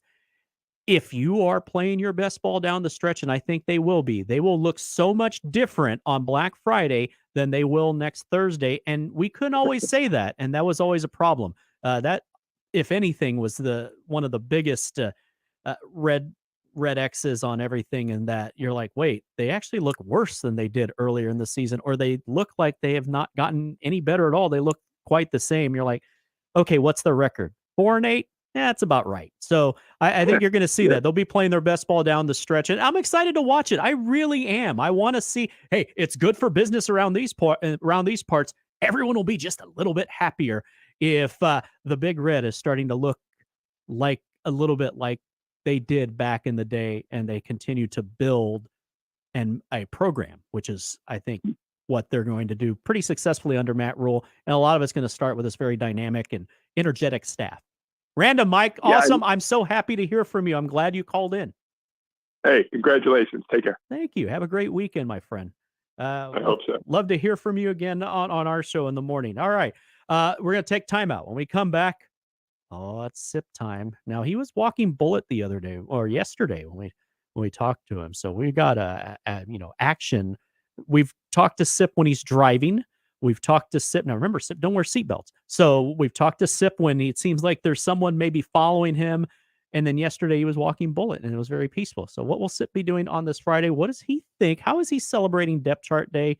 And we're 6 days away from another season that he'll be covering. He'll be here to join us next. Excited to talk to Sip. Next, Connor Happer Show, 1620 The Zone.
Welcome back. 1620 The Zone, Connor Happer Show. Jimmy sitting in for Connor. Joey sitting in for Josh. We were trying to catch up with Sip, but Sip, you said they're covering a press conference? Yeah, they're in the press conference right now. After the third call, you got an answer from him. Hey, that's all it takes. It's all about the stick-to-itiveness. Yep. But so we'll try and catch up with them later, or we won't. Either or. We'll continue here as we continue to saw wood on a Friday afternoon. A little fiddling, a little faddling here. This Connor Happer Show. And I have a little something. I don't want to miss the opportunity to get this because it is depth chart day around these parts. Remember, Sunday's Black Shirts Day. Plan accordingly. Week 0 college football tomorrow. A little more than a handful of games.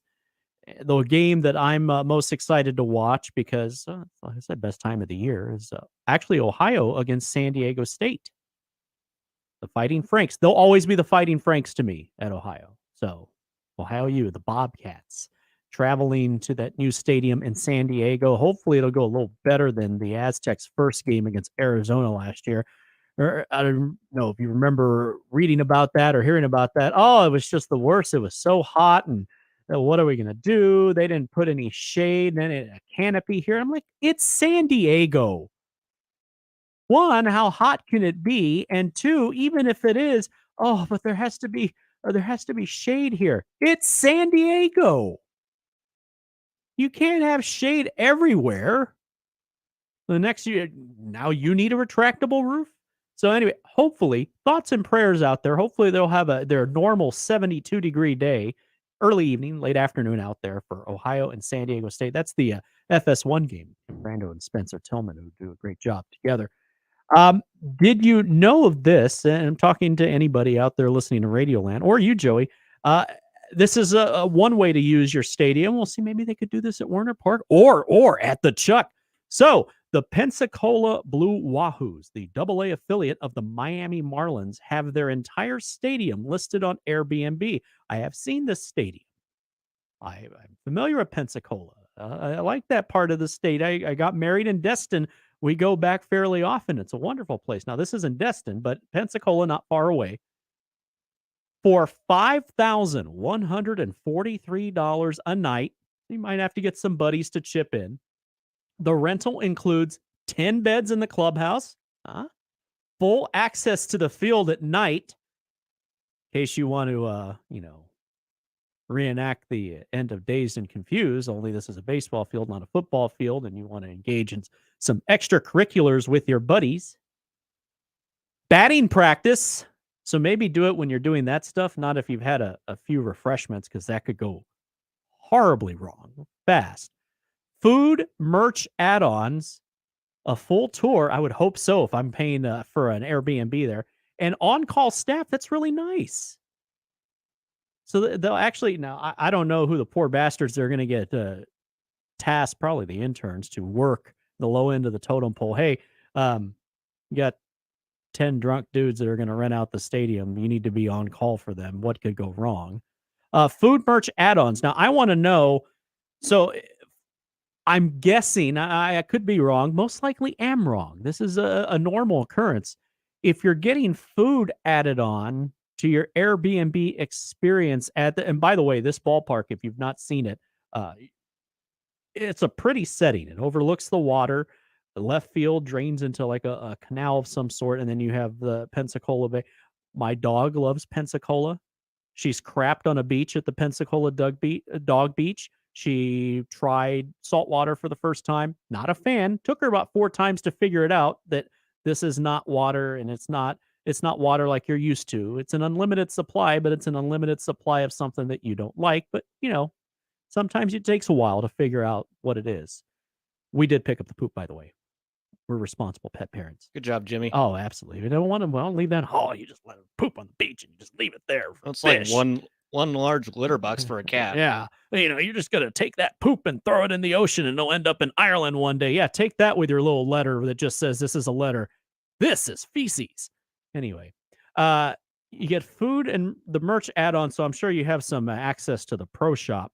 But what about the food? Does that mean you have access and carte blanche to the concession stand? Do they keep it open for you? Do they have someone staffing it? Do they just say, hey, there's a bunch of wieners in the fridge and some buns, have at it and cook them? Go get some ice cream and some nachos, not at the same time, and put it in the same helmet, but get some batting helmets and put it in there. Just don't do it in the helmets that players use. That would be gross. Cheese on your head. Oh, those Wisconsin humor there. Well, was this something you would do, Joey? I mean, you seem like you know people. You said you're an old soul. I used to have friends, so I remember what this was like back when I had them. I don't know if 10 of us would get together and spend, doing my math here, again, journalism degree, bear with me, about $500, more than $500 to rent out a ballpark. I mean, if it's worth the experience, why not? You know, like 20 dudes. I don't even know if I know.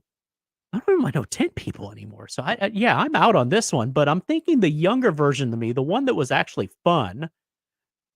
Yeah. Probably a college boy's dream. Oh, I would think. Some of them SEC colleges, when they do spring break, maybe they could get some of the bros. Yeah. Yeah. No judgment by all means. If you have it, I mean, and if you get 20 of them, I mean, Florida State's nearby Pensacola, along the Interstate 10 route. What could go wrong? Yeah, just don't steal crab legs if you're in Tallahassee. Anyway. I was waiting for you to say that. I was waiting for you to pull that. Hey, we could go deeper here. That's like the low level. That's the easy level. We could go down into some good old-fashioned shoplifting. Shout out Snoop Minnis. Anyway, let's see. 20 dudes, a little more than 5,000. So, yeah, you're talking about a little over $250. I could get on board, Joey. I really do. I like that. So, anyway, that was just on there on Airbnb. I don't think we've done many Airbnbs. Usually we look for your standard dwellings, but yeah. Just make sure it has the up-to-date necessities over there. It's a beautiful ballpark. It really is. Yeah. The Pensacola Blue Wahoo. So check that out. Check out the ballpark. Check out the team itself. They have a good team. And I didn't realize it was a AA affiliate of the Marlins, but it makes sense the more you think about it. So no sip today, more than likely, because press conference. So thankfully, I did get my sip fill yesterday, so I'm not as down about such a thing. Although, still, you always enjoy some Steve Sipple.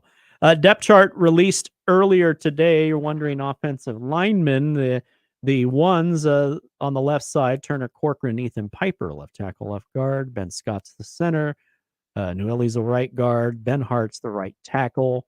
And then your tight ends, Borkacher or Fedoni. And people are wondering, what does or mean? Does it mean that the other guy's second string? Matt Rhule said earlier today, it's alphabetical. So there you go. If your name starts with an A, you will play. If your name starts with a Z, you will play later. I take it. So not too many surprises as we've heard from our people, and we still have a lot more to get to here. Coming up at 1:00, Doug Russell is going to join us. I worked with Doug a long time. I'll introduce him when we get to that, but he's one of my favorite people I've ever worked with in this business, and that's not why we're having him on, because that would just be, well, that'd be silly, but lots of changes going on up in the state of Wisconsin, whether you root for college football or pro football. The Badgers are going to look a lot different this year, though they still have two fantastic running backs, but a new coach, Luke Fickell. And then he covers the Packers, of course, because that's the prerequisite there. The Green Bay Packers' new quarterback, Jordan Love, the Jordan Love era. He'll shed some light on that. And that's not the only thing. Now, I mean, we can ask him about this, but this was not something I told him about, but did see this earlier today. And to me, it signals a potential warning sign, though at the same time, I can't blame him because you're not getting any younger. By the way, I did have someone ask, what are we watching on Pac-12 Network? Washington State, Arizona just finished from last year. And right now we're watching. So you had a Big 12 team against a Mountain West team, more than likely. And, we got ourselves a barn burner from November 19th, 2022.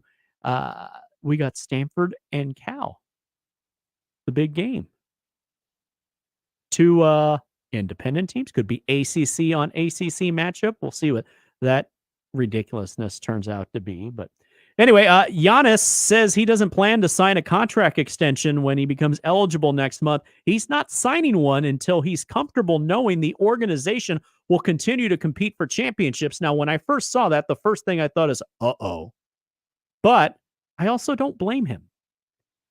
He's not getting any younger. He is just his abilities are freakish, thus the nickname, the Greek Freak.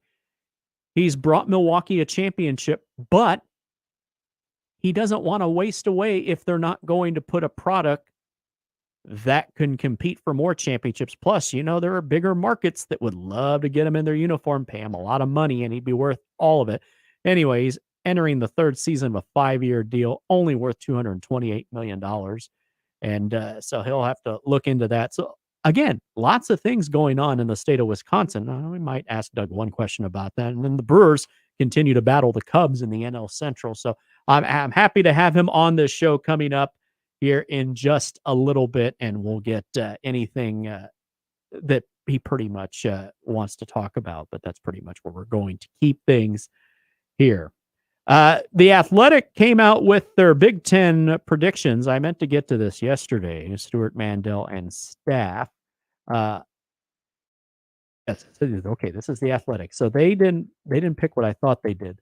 They have Wisconsin and Michigan as you're in the last year of divisions, at least until we go back to divisions. Eventually that's going to happen because I don't know how you do 18 teams or, when it goes 20, 24, 28, whatever it's going to be. But in the last year of divisions for now, the Athletic has Michigan and Wisconsin playing for the championship. They have Michigan predicted at 11-1, Penn State at 11-1, Ohio State at 10-2, which that would make another interesting conversation in a few months about what happens to Ryan Day. Of course, if they don't beat Michigan, then that's apparently his seat is warm, and they could go 11-1, lose to Michigan. They might still fire him. That's ridiculous, but that's a different conversation. That's neither here nor there.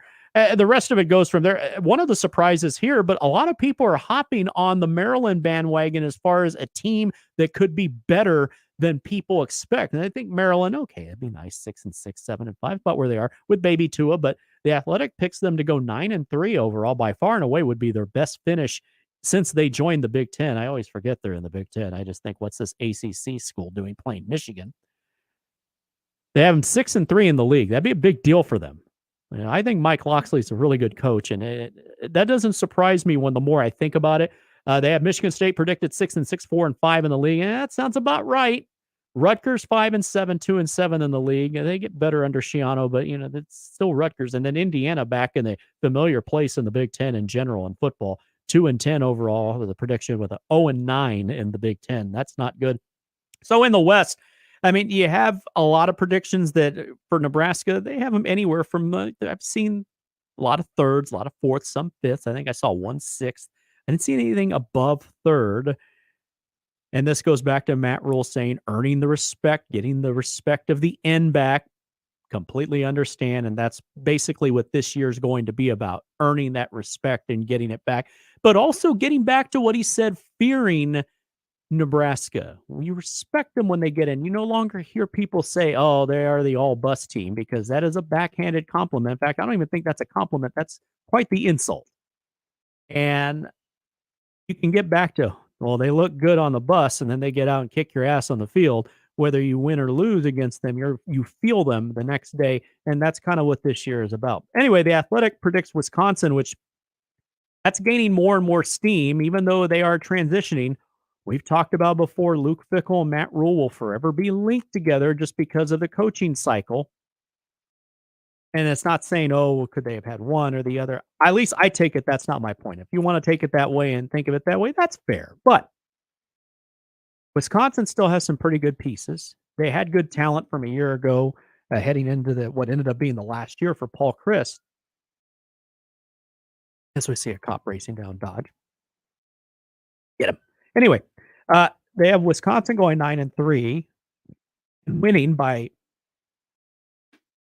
way of a tiebreaker in that they have them 7-2 in the Big Ten, Iowa 6-3 in the league, 9-3 overall, which again, getting back to that consistency that they've been known for, they're trending back up.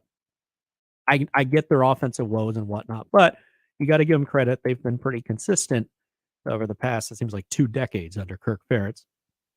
They have Illinois finishing 7-5, 5-4 in the league.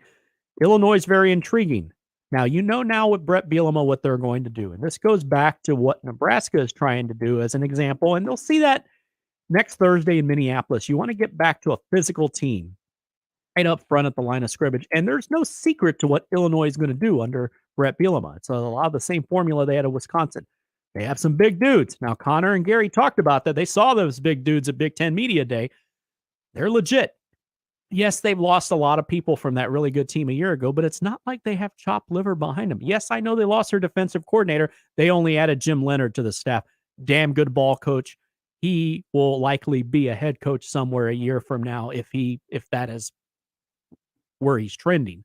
I would think so. I mean, high quality game for Illinois. Obviously, the big one is the game at Kansas. That's not being biased. That's fact. That's coming up 2 weeks from tonight, actually, down in Lawrence, and they're thinking that'll be a sellout, and it will be electric down there at the David Booth Kansas Memorial Stadium, which is getting a massive makeover. That's a different conversation. I don't want to be accused of being a homer here, but that game's going to determine a lot for both those schools and kind of where the projections are. That could go either way. That'll be a lot of fun, but Athletic predicts them to be 7-5. That'd be about right. I could see them a game better, maybe a game worse. They have Minnesota 6-6, 4-5 in the league. And then they get to Nebraska. They have them predicted to go 5-7 and 3-6 in the league. And we were talking yesterday on the show and asked the question, if Nebraska were to go 5-7, is the season a disappointment? And it's real easy to say, well, how does it look? It's at least a game better than a year ago. But all things considered, I think that would be a huge disappointment and a letdown. But you could still be encouraged by what you're seeing. Like, okay, well, they're going to get a lot better. It'll be a lot better next year. But you've heard from a lot of us on the station believing that they're going to be a 6-6 team. We've had people here say 7-5. When we've had guests on these shows, only one of them has said 4-8, which, I mean, that's fair. That could be out there. That, of course, there's no debate there. That would be a huge disappointment. But 5-7, the big difference between 5-6 is, of course, is those 15 extra practices and the opportunity to go on a bowl trip. You don't get those things if you do that. I think that would be a huge disappointment. I don't think it's going to happen unless injuries ravage the team. And then that's just rotten luck if that happens. That could change everything. If something happens to your quarterback, then that's going to hurt. Of course, that comes down to how do you protect him? They want to run the quarterback, and Jeff Sims is a big dude. He's 230. 220 to be exact, but we've heard people say 230. Either way, big dude. 6'4", 220. You get why they want him to run the ball, but you can only do it so much because you don't want to risk him getting hurt. If something happens to him, your season changes.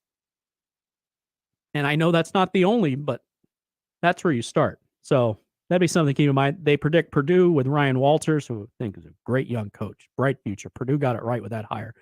They predict them to go 5-7, 3-6 in the Big Ten. And then no surprise here, rounding things out, Northwestern. They actually see 2 wins for them and 0-9 in the league. And they'll probably clean house. And actually, they're almost definitely going to clean house when we get to next season. Prediction season almost over. Still 6 days of it. I guess 5, but technically 6 by the time we get to it. Soon the time for talk and for speculation will be over, and the toe will hit the leather, and we'll get a chance to see what it looks like on the football field. Again, we talked about it this morning. It's not the most important game. I mean, some people have said Thursday's the most important game. I mean, if you're saying because it's the next game, that's why, fine, I'll let you have that. But if you're saying that's the most important game, we disagree. Gary said it this morning, the Illinois game, coming off a short week after that emotional Michigan game, it'll be emotional regardless of what the Huskers record is going into that game. I think it'll be 3-1. Still pretty good. I think that's the most important. And then we've had people say, like Jimmy said, the Iowa game. Fair. I respect that. Kind of gauge where you're at. Have they gotten better? Where do they stack up against what should be a decently salty Iowa team? Where are the Hawkeyes at that point? Could they be similar record? I get that. But all that stuff, we'll stop talking about that soon. We'll play football, and then we'll overreact to it. That's the best part of that. Big Red overreaction 6 nights away. Connor and Josh at night. What could go wrong? I can't wait. Can't wait for it all to start. I can't wait for the final hour of the show because it's a good one. Doug Russell from Milwaukee joins us on the other side of this break. Also, Joey will have what to watch. See, we're turning them loose. 1 hour to go. Friday, Sawing Wood, 1620 The Zone.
Final hour on a Friday. Little bit cooler today, closer to 90, which is I'm not exaggerating, about 20 degrees less than it was yesterday. But just remember this when you're buried up to your ass in snow in about 4 months. So, all right, we head to the last hour, and joining us on the 42 degrees zone hotline is one of my favorite people in this business, but one of the favorite people that I ever worked with in this business. I took so much from our time together, and I can listen to him talk about sports forever. And I used to, when I would listen to his network show. He's done everything. He's covered it all. I know I'm just showering you with praises, Doug, but I do mean it. Yeah. He from Milwaukee. He's the sports director at 97.3 The Game and also at WIBA, WTSO in Madison, host of Packers Game Day and new podcast Tales from 1265. The one, the only. You know him if you remember him on Sporting News Radio. He's the great Doug Russell, who does have ties to Nebraska. I'd forgotten this till he told me this a year ago, but it is very much true. Doug, welcome back to the Zone in Omaha. It is great to make radio with you once again. Jimmy, always a pleasure to be on the air with you. Thanks so much for the very kind introduction. Yes, my Nebraska roots do run deep. It's on the other side of the state. My dad grew up in Benkelman. The whole side of my dad's family is in Benkelman. It's about, if you don't know, most people know. If you're familiar with Nebraska, most people, when I say Benkelman, they kind of look at me quizzically. And then I say, well, do you know where McCook is? And most folks know where McCook is.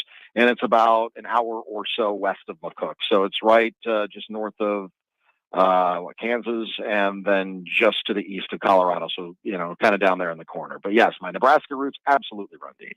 I know exactly where that town is because at one of my early radio stops early in my career, a long time ago, out in western Kansas, one of my coworkers there was a good friend. She was from that town. So that's how I learned about it. So when you say that, I know it. So, yeah. If your coworker was from Benkelman, there is a halfway decent chance I'm related to that person. That's very true because it is not that big a town. So it's not a big town at all, but good hardworking folks there. My Uncle Jim and Aunt Eva, they still live there.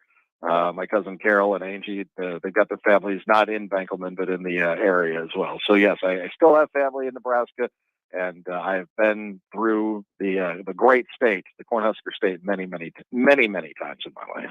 Well, much like what's going on here, new coach, new era, but in Madison, it is dramatic because we, for years, and credit to Barry Alvarez and the culture and everything that he established for so long, because it wasn't always that way at Wisconsin, but for years and years, everybody just knew Wisconsin, they're going to run the ball. Their linemen are NFL caliber. They put out so many, they're going to beat you up, be physical.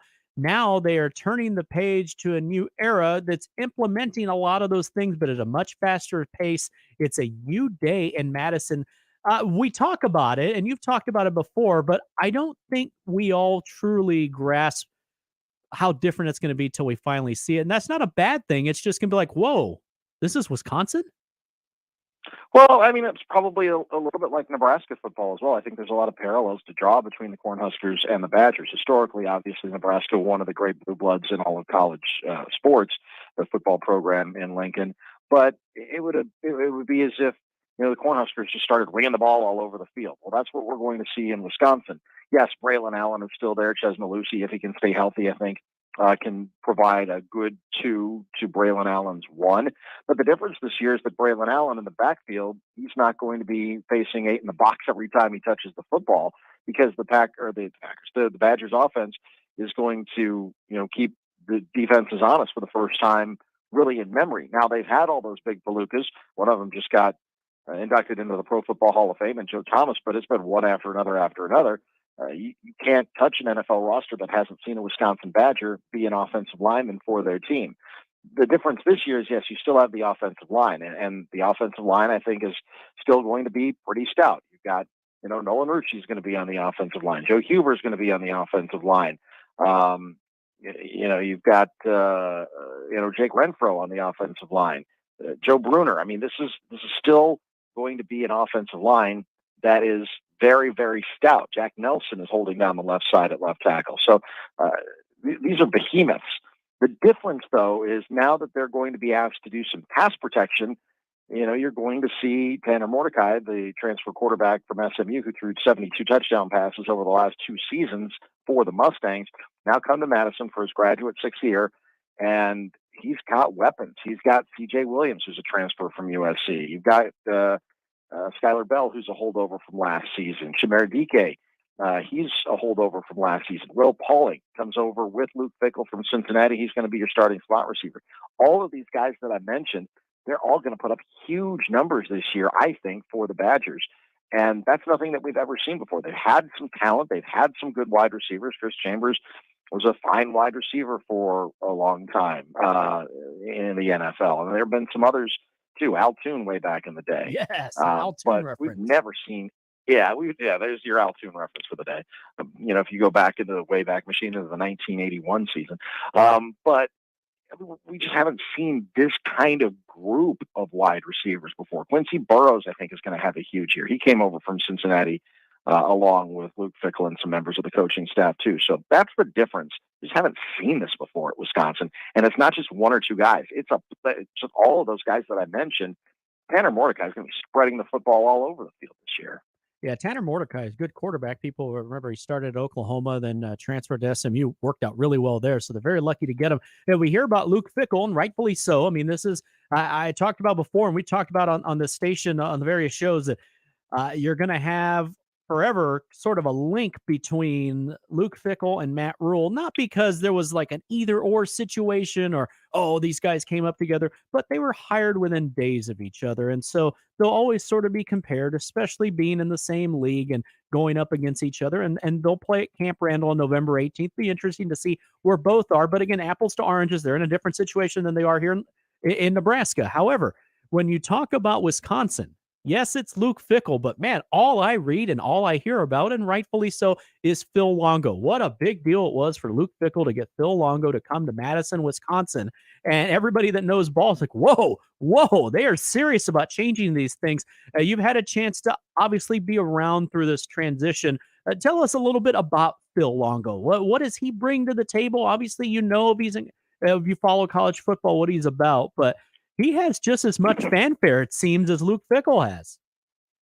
Yeah, just about. I mean, I love Phil Longo. He is the quintessential football guy. I think Luke is too. They kind of sound alike too. So if you don't have the visual, they don't look anything alike, but they sound really, really similar. And the way that they talk about football is really, really similar. And they've never worked together before. And what you're seeing, though, is such, excuse me, what you're seeing is such, simpatico between Fickell, who's a defensive-minded head coach, and Phil Longo, who came in and said, look, the one thing that I'm going to ask for is complete autonomy to run the offense. And Luke Fickell said, yeah, okay. I mean, what Luke is masterful at is, he's won every single press conference that he's been at. I don't know that Phil Longo has, but I don't know that he cares. He's got a dry enough sense of humor that he keeps us on our toes. But, this is someone who talks to Tanner Mordecai after practice at length every single day to try to get the two of them on the same page together, because this is the first time that he and his quarterback for this season, and the only season, because Mordecai's, he believes he can go pro, and I think that he can after this year, his 6th season, so his eligibility is out. But the two of them, the quarterback and the offensive coordinator, they are on the same page. And what Phil Longo brings is the air raid of all those wide receivers that I talked about. But this is the first time that Phil Longo is going to have the kind of offensive line and run game that he's ever had in his entire career. So Phil Longo, I think after this season, or maybe after a couple of seasons, yes, Mordecai will be gone, but they've got some good young quarterbacks that are coming up in the wings behind Mordecai. In the next couple of years, Phil Longo, I think, is going to be looked at as an offensive genius, just simply based on the talent they've been able to bring in and the offense that is going to be so multifaceted and multidimensional that it's going to blow a lot of people's minds exactly how many points Wisconsin is going to score. I believe now it's going to be up to the defense to, kind of live up to that. And in years past, it's been the defense that's been bailing out the offense, and it might be the opposite this year or next year. We're talking with Doug Russell, talking low Wisconsin football. We'll get to the other stuff going on in that great state. It's an exciting time. You have the Crews in first place in the Central. The Packers have a new quarterback. The Bucks are going to have a new coach, even though Giannis kind of sent a little warning shot about, hey, I don't know if I'm re-signing you, but we'll call him for now. But right now, everybody's looking at Wisconsin football and the changes that are coming.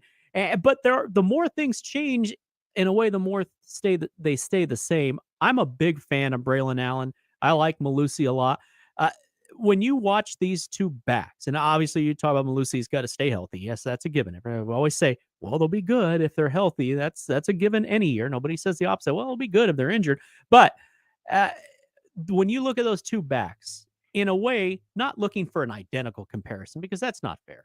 But where do you think they somewhat compare to some of the great backs that they've had in Wisconsin in the past 25, 30 years? And I'm not saying that, okay, well, he's the next Ron Dane or anything like that. But as far as how could they hold their own within that group of great backs they had over the years?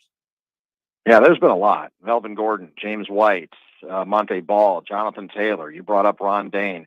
It's been one after another. I mean, if you look at the top 10 running backs as far as yards gained in Big Ten history, half of them, I think more than half of them actually, are actually Wisconsin Badgers running backs. So I think that Braylon Allen holds his own in that group. He's built like a Mack truck, but he's also, again, been the offense. He's been the focal point. You take the focal point off of Braylon Allen this season, I think he's primed for a monster year just because, again, he's not going to be facing the same type of play-by-play scrutiny because of the other factors in the Badgers offense this year.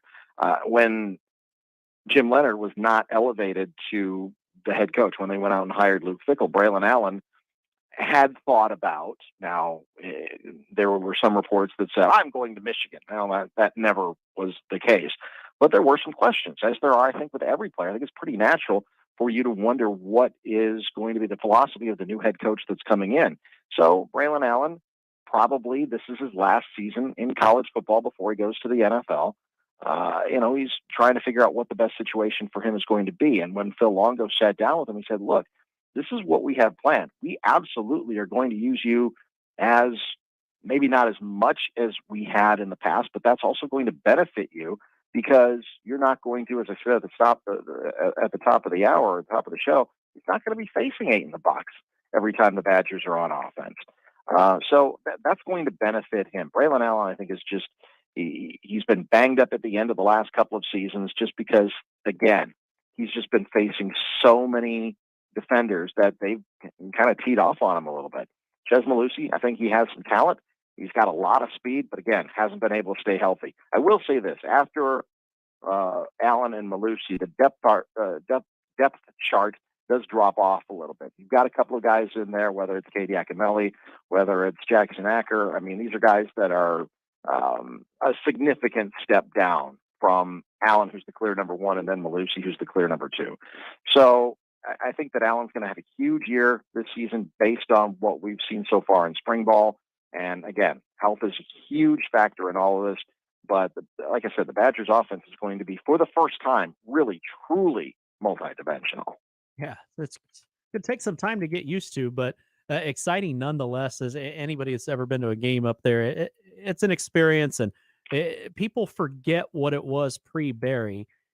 And I think in the deal on BTN that we've seen before about the 93 Wisconsin team, it really illustrates perfectly what it used to be and what it became. And for a generation, there were 35,000. There were 35,000 empty seats when I was in high school every Saturday at Camp Randall Stadium. I mean, when Don Morton was running the beer, by the way, you can't say the name Don Morton in Madison without anybody spitting at you if you're of a certain age.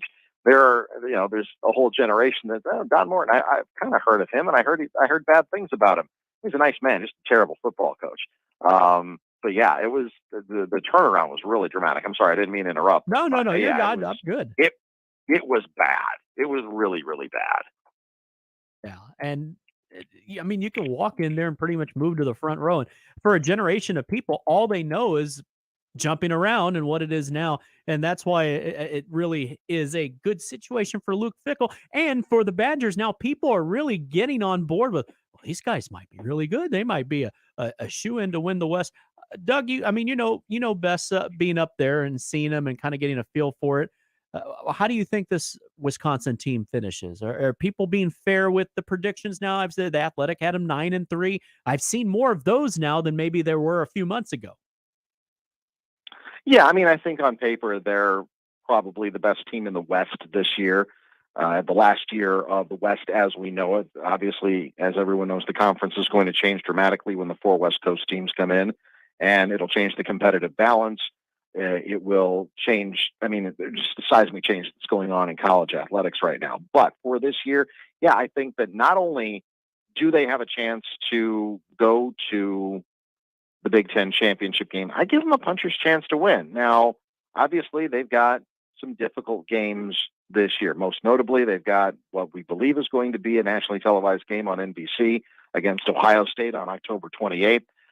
So we're looking forward to that. They've had trouble the last several years with Minnesota. That's obviously the last game of the season. I think you mentioned the November 18th game against Nebraska. I think it's going to be really interesting to see how these two teams are matched up against each other. I think the world of Matt Rhule. I think he was a grand slam hire for the Cornhuskers.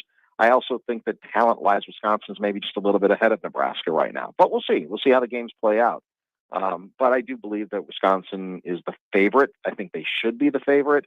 And unless something goes just completely sideways with injuries or for whatever reason the guys aren't picking up the offense like I think that they have picked up the offense, I think Wisconsin is poised for a good season. Now, whether or not they can, break through and finally be the first team in the last configuration of the Big Ten East versus Big Ten West, from the only team from the West to ever win that game in Indianapolis, I guess time will tell on that. But I do really think they're going to be there.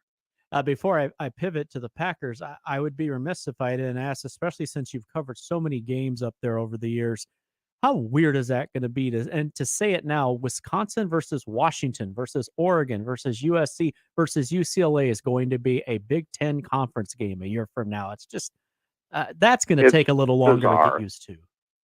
I mean, the Badgers, you brought up, the first time that they won the Rose Bowl after the 1993 season, they played UCLA It's in a the league Rose game. Bowl. I mean, I'm sitting in my office right now, and I've got a poster of the first Rose Bowl that I ever covered, which was 1999. Also, a rematch. It was several years later, but the 1999 Rose Bowl between Wisconsin and UCLA, and that was the Rose Bowl. Now it's going to be a conference game. Yeah, it's weird. It's really, really weird. I mean, this year Wisconsin will play not Washington, but Washington State. They have to go to Pullman for it, but that's going to be not necessarily to Pullman, but they'll keep going even further west to Seattle for conference games. I mean, the Big Ten will span from Los Angeles to New York when you consider UCLA, USC, and Rutgers. I mean, it has never, college athletics has never, especially football, which is driving all of this, college football has never resembled the NFL more than it does today, and more than it will in 2024 and beyond. It is a lot to wrap your mind around. There's no question about that. Yeah, and when people say, well, this won't happen, that won't happen now, I always offer the response, because what in the past 20 years tells you that anything is off limits now? There are no limits anymore. Nothing's off limits. Anything. Nothing. Anything can happen. What college athletics is going to look like in 10 years, you could tell me anything, and if history is our guide, just nod and smile and say, yeah, I can see it, because after what we saw last summer with USC and UCLA coming into the Big Ten, which I never thought in a million years would happen. Now, honestly, Jimmy, right now, I believe anything. The Badgers open up with Buffalo, and to kind of show you where my mind is, for about a split second, I thought, oh, Josh Allen. Oh, wait, not that Buffalo. So it's the Bulls, the Bills. But hey, at this point, anything goes. And then, the game at Pullman, sneaky tough to go out there to play on the Palouse. And then Georgia Southern don't have to tell people here what they can do. And they'll have them in Madison a week later, for they have a Friday night game at Purdue. The big one. They get Ohio State at Camp Randall, October 28th. That'll be a lot of fun. And then they close out. Yeah, and when Buffalo was scheduled, I think Lance Leipold was still the coach. Oh, there we go. So I was like, we'll see Lance. And now he's gone on to obviously do some great things at Kansas. Yeah, and obviously, biasly speaking, Doug did tell me when Lance was hired that they get a grand slam. You're going to love him. That's the guy who I wanted them to hire, and it has been to a T everything I thought, and then some. Definitely a new day down there, and he's awesome. We've had him on our station before, and he's the real deal. Yeah, next time you talk to him, please tell him I said hello. I will, and I did last time. And so, yeah. So Badgers close out Nebraska on the 18th and then at Minnesota in the Twin Cities on Thanksgiving weekend. Okay, shift gears before we let you go. So one of the guys on my show that you've been on with before is a diehard Bears fan. And there are a number of Bears fans, obviously, in this area. And so on Monday, when he was here, the first thing he said, now I have to paraphrase because I don't want to get the dump button out, but he basically said, the Packers might have done it again. Now that might be a little tongue in cheek, but Jordan Love has looked pretty good in the preseason, and there just seems to be a whole new vibe with Matt LaFleur and the Packers through preseason. It's almost like they don't have to walk on eggshells anymore. No, I mean, I think that there's something to that. I've covered this team for a long time, and I've been to a lot of training camps, and for most of the last 31 years, so that was when Brett Favre took over, and I guess it's been an even 30 years since, Brett as the starting quarterback into Aaron as the starting quarterback. So that's, 3 straight decades. Of those 30 years, I think they've had legitimate Super Bowl aspirations in about 26 or 25 or 26 of those seasons. So that's going into training camp, you're a Super Bowl contender. Or the thought was, this is a team that could make a deep Super Bowl run. And there's a lot of pressure for that. I mean, they've only gone in those 30 years, they've only gone to the Super Bowl 3 times and they've won it twice. And one of those years, ironically enough, 2010, that was one of the seasons that they were not a Super Bowl contender going into the season. They got hot at the end of the year. At one point, they were 8-6. They were 10-6, number 6 seed in the playoffs. And then they had to go on the road and win 3 straight games just to get to the Super Bowl. And then they wound up beating the Steelers down in Dallas. So it was just one of those weird years. But every year after that, with Aaron Rodgers at quarterback, they were looked at as a Super Bowl contender. There was a saying in Wisconsin that as long as you have 12 on the field, as long as he's upright, you've got a chance. And there's a lot of truth to that. But he also covered up a lot of warts on this Packers team as well. Well, that security blanket is now gone. Aaron Rodgers is a phenomenal talent. No one is going to ever tell you with any legitimacy or with anything but a straight face that Aaron Rodgers is a special talent. I mean, there's no question about that. But the act had grown kind of old. It was there's no question that there's the thought that Aaron put himself above everyone else on the team. And sometimes quarterbacks need to do that. I'm not even necessarily saying that in a pejorative way. I'm just saying that it was like, okay, maybe it's just time to turn the page. And the haul that the Packers were able to get back from the Jets, not only with salary relief, but also a second rounder last year and potentially a first rounder this year if Aaron plays 65% or more of the snaps that the Jets are going to take on offense this season. So there's a pretty good chance that they'll get a first rounder out of this.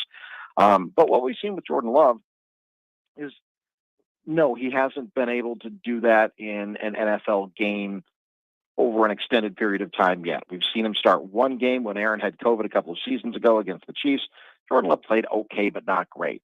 Last season, granted, it was in limited duty, but against the Philadelphia Eagles, Jordan Love looked really, really good. It looked like he was really starting to get the offense. I think that he knows this offense. He's done everything that you would want a starting quarterback to do. He's gotten these guys on the same page. The guys will play for him. The guys love him in this locker room. He's got all the physical attributes. Now he just has to go out and do it. Now, this is going to sound like kind of a silly thing to say, but I think that there's actually some wisdom here when you break it down a little bit. You haven't done something until you've done it, right? Jordan Love just hasn't done it yet. I'm not saying that he's going to be the next Hall of Fame quarterback for the Green Bay Packers. The odds of the Packers having 3 straight Hall of Famers is infinitesimally small. But I do think that he can go out and be a good NFL quarterback.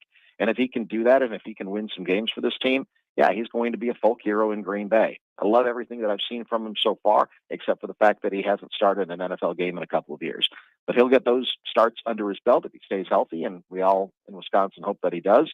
Fine young man, and just love the way that he goes about his business. So, yeah, if you're a Bears fan, I don't know if I would be cursing about it quite yet. I think we need to see how this plays out a little bit, but the early returns on Jordan Love have been very, very positive.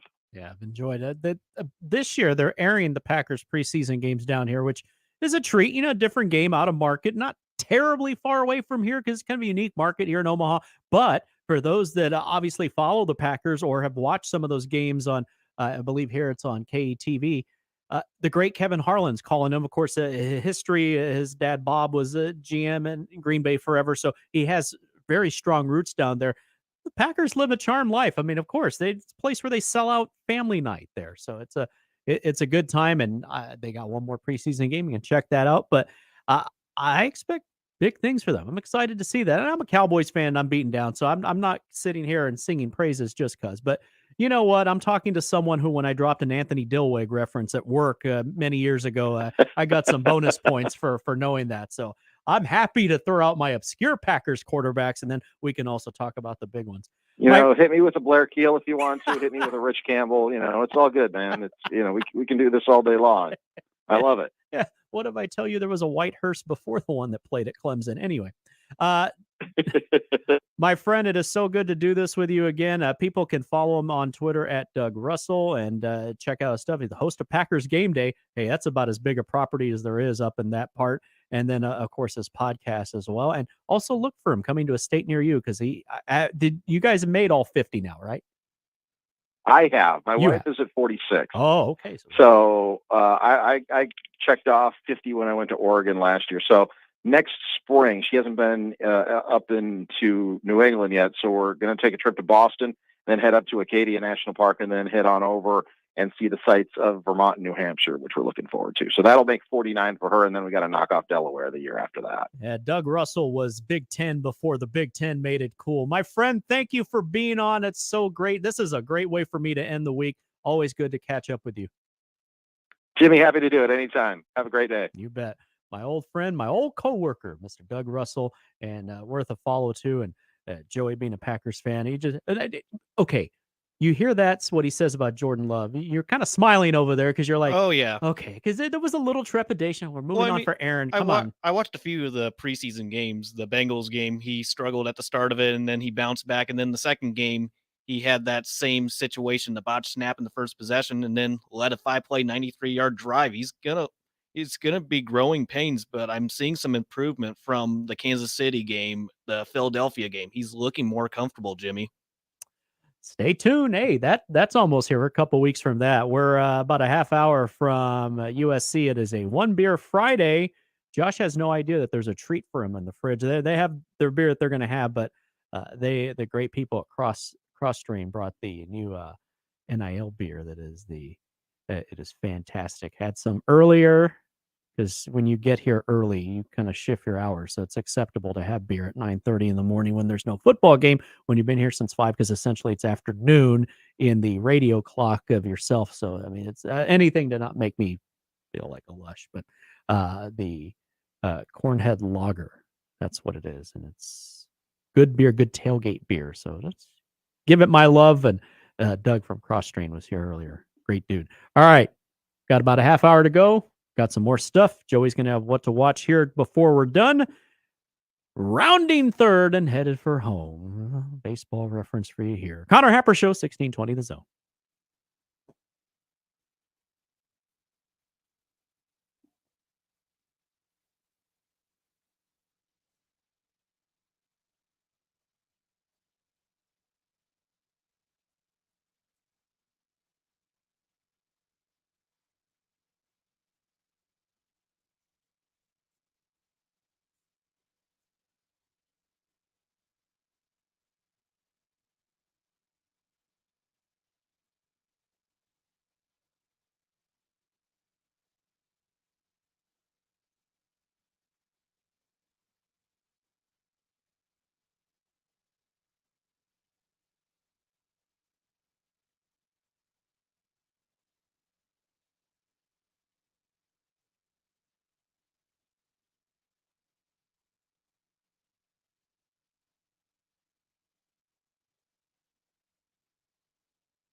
To talk about those flags, we got some. They were here this morning on our show with Gary and Jimmy, which is spelled wrong, by the way.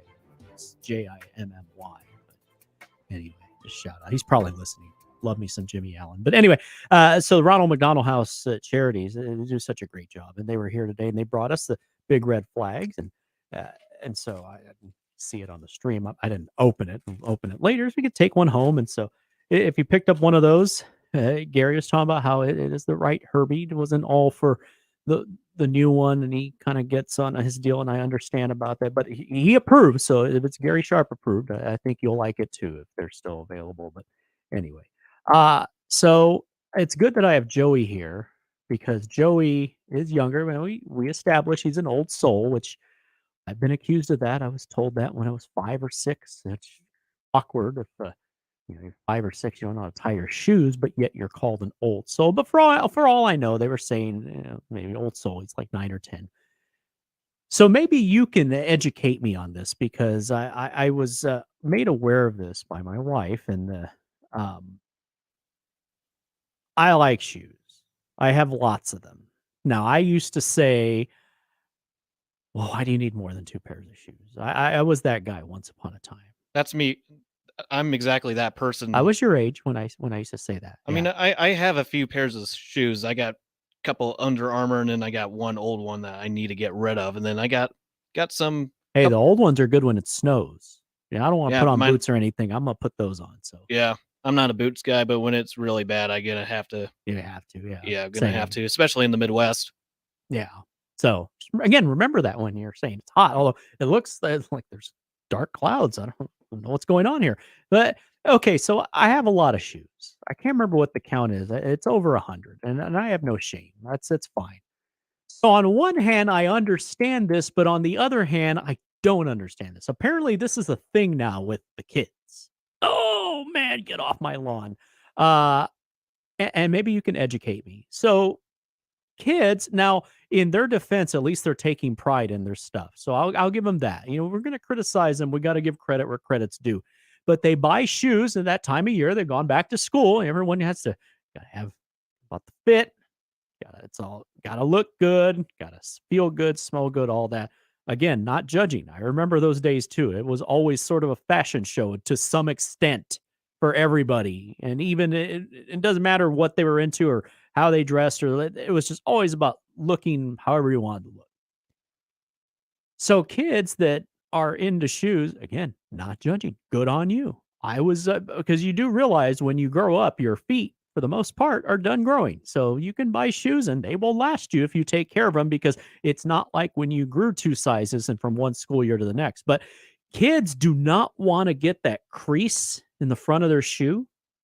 So a lot of times at school, they're not wearing their shoes. They carry them, but they're walking barefooted or in their socks. And I didn't know this was a thing, but apparently it's a thing with some of them.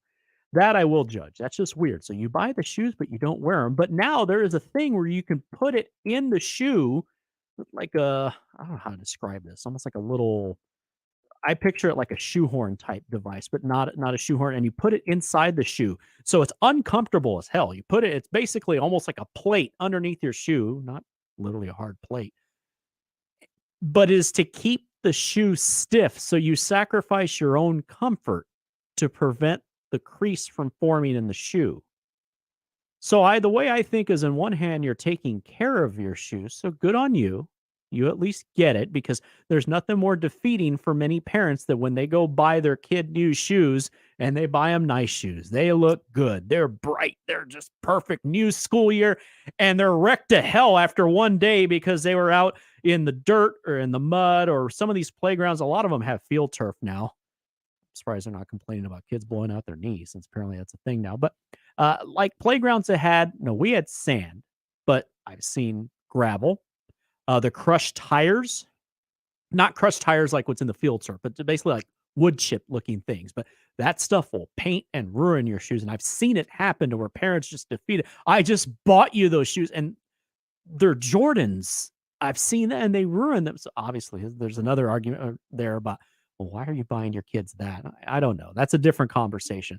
But have you heard of this, Joey? Is this a thing? You might be a little older now because I'm a little older. This is apparently it's like high school. So I'm not implying Joey's that, but you're closer to that era than I am. Well, So growing up, what mattered to our family is we had the clothes we need to wear, the shoes that fit just to get us through the day. Yeah. It's kind of that life cycle for our family. Didn't really matter on how we looked because we didn't have a whole lot in my childhood. right, you got what you got to start the year. Yeah. And you were told it because I was same thing. If you ruin this, you're not getting another one. If you break it, you're not getting another one. I bought you these shoes. If you ruin them, that's your shoes for the year. Good luck. So that's how we took care. But it was never, I don't want the crease in the shoes. I mean, kids need to play.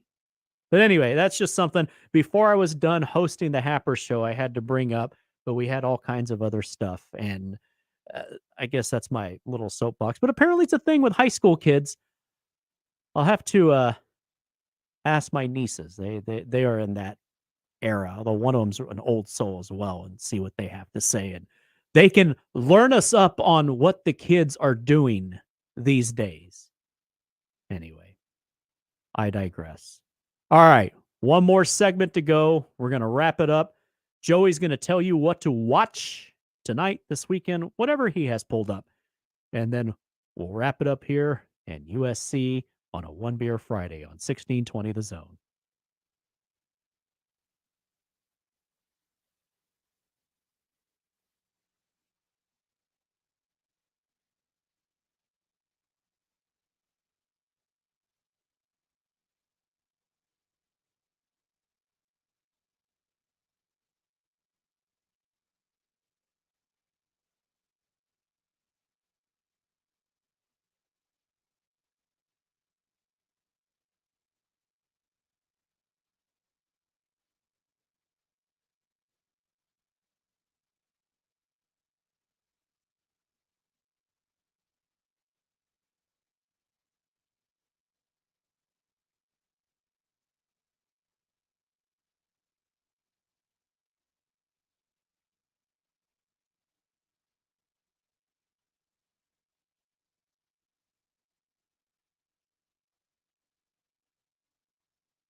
All right, this is it.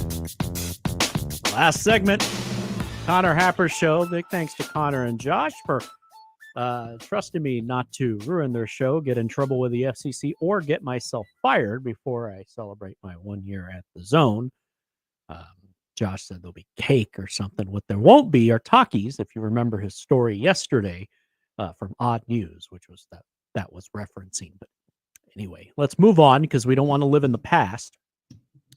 Joey, you did an awesome job, by the way. Thank you, got the Jimmy. curveballs thrown. Shout out to Gary Sharp. G-Funk stepped up for us and got it all, helping us out to get Matt Rhule on. We thought it was on our end. It turns out it was on their end, and they got that figured out. So we were able to get Coach Rhule's game week presser, his first one as the head coach at the University of Nebraska. And we were able to get a lot of that live here to begin the show. And then, yeah, Joey stepped up with the odd news. I think Josh would approve. And so to finish off his seeking for Josh Otson's approval, he's going to tell us what to watch. Okay, I'm going to stick with sports. I would hope so. Although we're wrapping up the preseason football in the NFL tonight. CBS has got the Lions and Panthers at 7. So most hated rivals. I don't know. We could hear Jim Nance and Tony Romo. Another football. I don't know. Dan Campbell won a live mascot. Okay, and then we got a doubleheader on the NFL Network at 7:15. The Pats at the Titans, and then 9 Chargers 49ers. Ooh, rematch of Super Bowl 29. And as we all know, on Saturday, week 0 college football begins. Notre Dame, Navy in Dublin. Hopefully not another embarrassment over across the pond like Nebraska did last season. Hey, onside kick. I still say ceremonial onside kicks by both teams. Some people have the ceremonial first jump ball, ceremonial coin flip. I say both teams exchange onside kicks to start the game, and then just see what happens. Anyway, the game's at 1:30 on NBC. Notre Dame is a 20.5 favorite.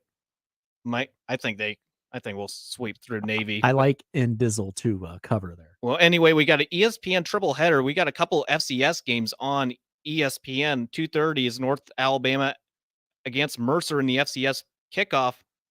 On ESPN at 6, UMass, New Mexico State. Let's go. New Jerry Mexico, Kill. New Mexico State's a 7-point favorite against UMass. And then 6:30 ABC, South Carolina State, Jackson State for the Cricket MEAC SWAC Challenge.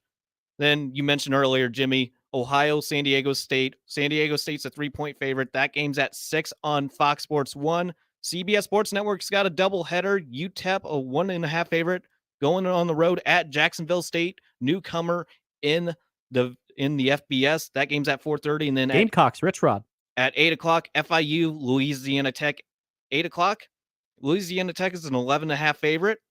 SEC Network's got Hawaii and Vanderbilt. Are they playing at Vanderbilt's home stadium? Or are they playing at the Nissan Stadium? No, they're playing at Vanderbilt's home stadium. Now, Okay. I'm not sure how much of it's going to be there, but yeah, tune in to find out. What does it look like? They're going to be playing at a construction zone. And Good thing they wear helmets. And meanwhile, while we're able to watch UMass New Mexico State, some folks are going to have to go on the Pac-12 network to watch the 6th-ranked Trojans hosting San Jose State at 7. We could Airbnb the Zone studio. We talked about it yesterday. Might Josh as well. and I, yeah, you want to watch it? We got Pac-12 network on right now. They're doing some sort of top 5, top 10. I don't know. I haven't watched them in a long time, but this is enlightening television. We'll see how long it stays when Josh gets in here with Nick, and then maybe they just turn it off. Who knows? And then tomorrow morning, the USA men's basketball starts their FIBA World Cup in Group C. Their first match against New Zealand at 7:40 on ESPN2. They're in the group with New Zealand, Greece, and Jordan. So we'll see how that run goes. But they'll not Michael Jordan, but they'll play every other day in the Philippines in Manila tomorrow. Ooh, the thriller. And then Sunday night will be the preseason finale on Fox, Texans at Saints. That's all we got. Ooh, that's heated. Houston and New Orleans. They get together like when the Oilers and Saints used to play. Oilers opened up the 93 season at the Superdome. Shout out Dome Patrol. Saints beat them 33-7. Saints missed the playoffs that year. Oilers with Buddy Ryan went to the divisional playoff and were upset by Joe Montana, Marcus Allen, and the Chiefs, who would end up losing to Buffalo in the AFC Championship. And that Buffalo team lost their 4th straight Super Bowl to your Dallas Cowboys. That was their 2nd consecutive. That's right. Those were the days. Right, Josh? Those were the days. Anyway, Before we go, John in the Equitable Bank inbox. So talking about San Diego, what will they do if it's too hot again like it was last year when they opened with Arizona? He says since June 1st, hey, my anniversary, San Diego has had 2 days of 80 degrees and 1 day at 82 degrees. Every other day was in the 60s or 70s. Just an FYI. John, thank you for that. That's what I'm talking about. Should be a gorgeous night. It's raining in Omaha, at least at the NRG studios. So what a difference a day makes. It should clear out. Should be a great night for high school football. It's a great day to listen to some more sports radio. It's a great day for a One Beer Friday, and you can do that with USC. Joey, thank you for everything. I appreciate it. Yeah, thank you, Jimmy, for having me. Yeah, for Joey Colbert, Jimmy Chavez saying, have a great weekend. As Sharpie would say, make memories. Enjoy week 0 of college football. Enjoy Nebraska game week. Happy depth chart day to all who celebrate.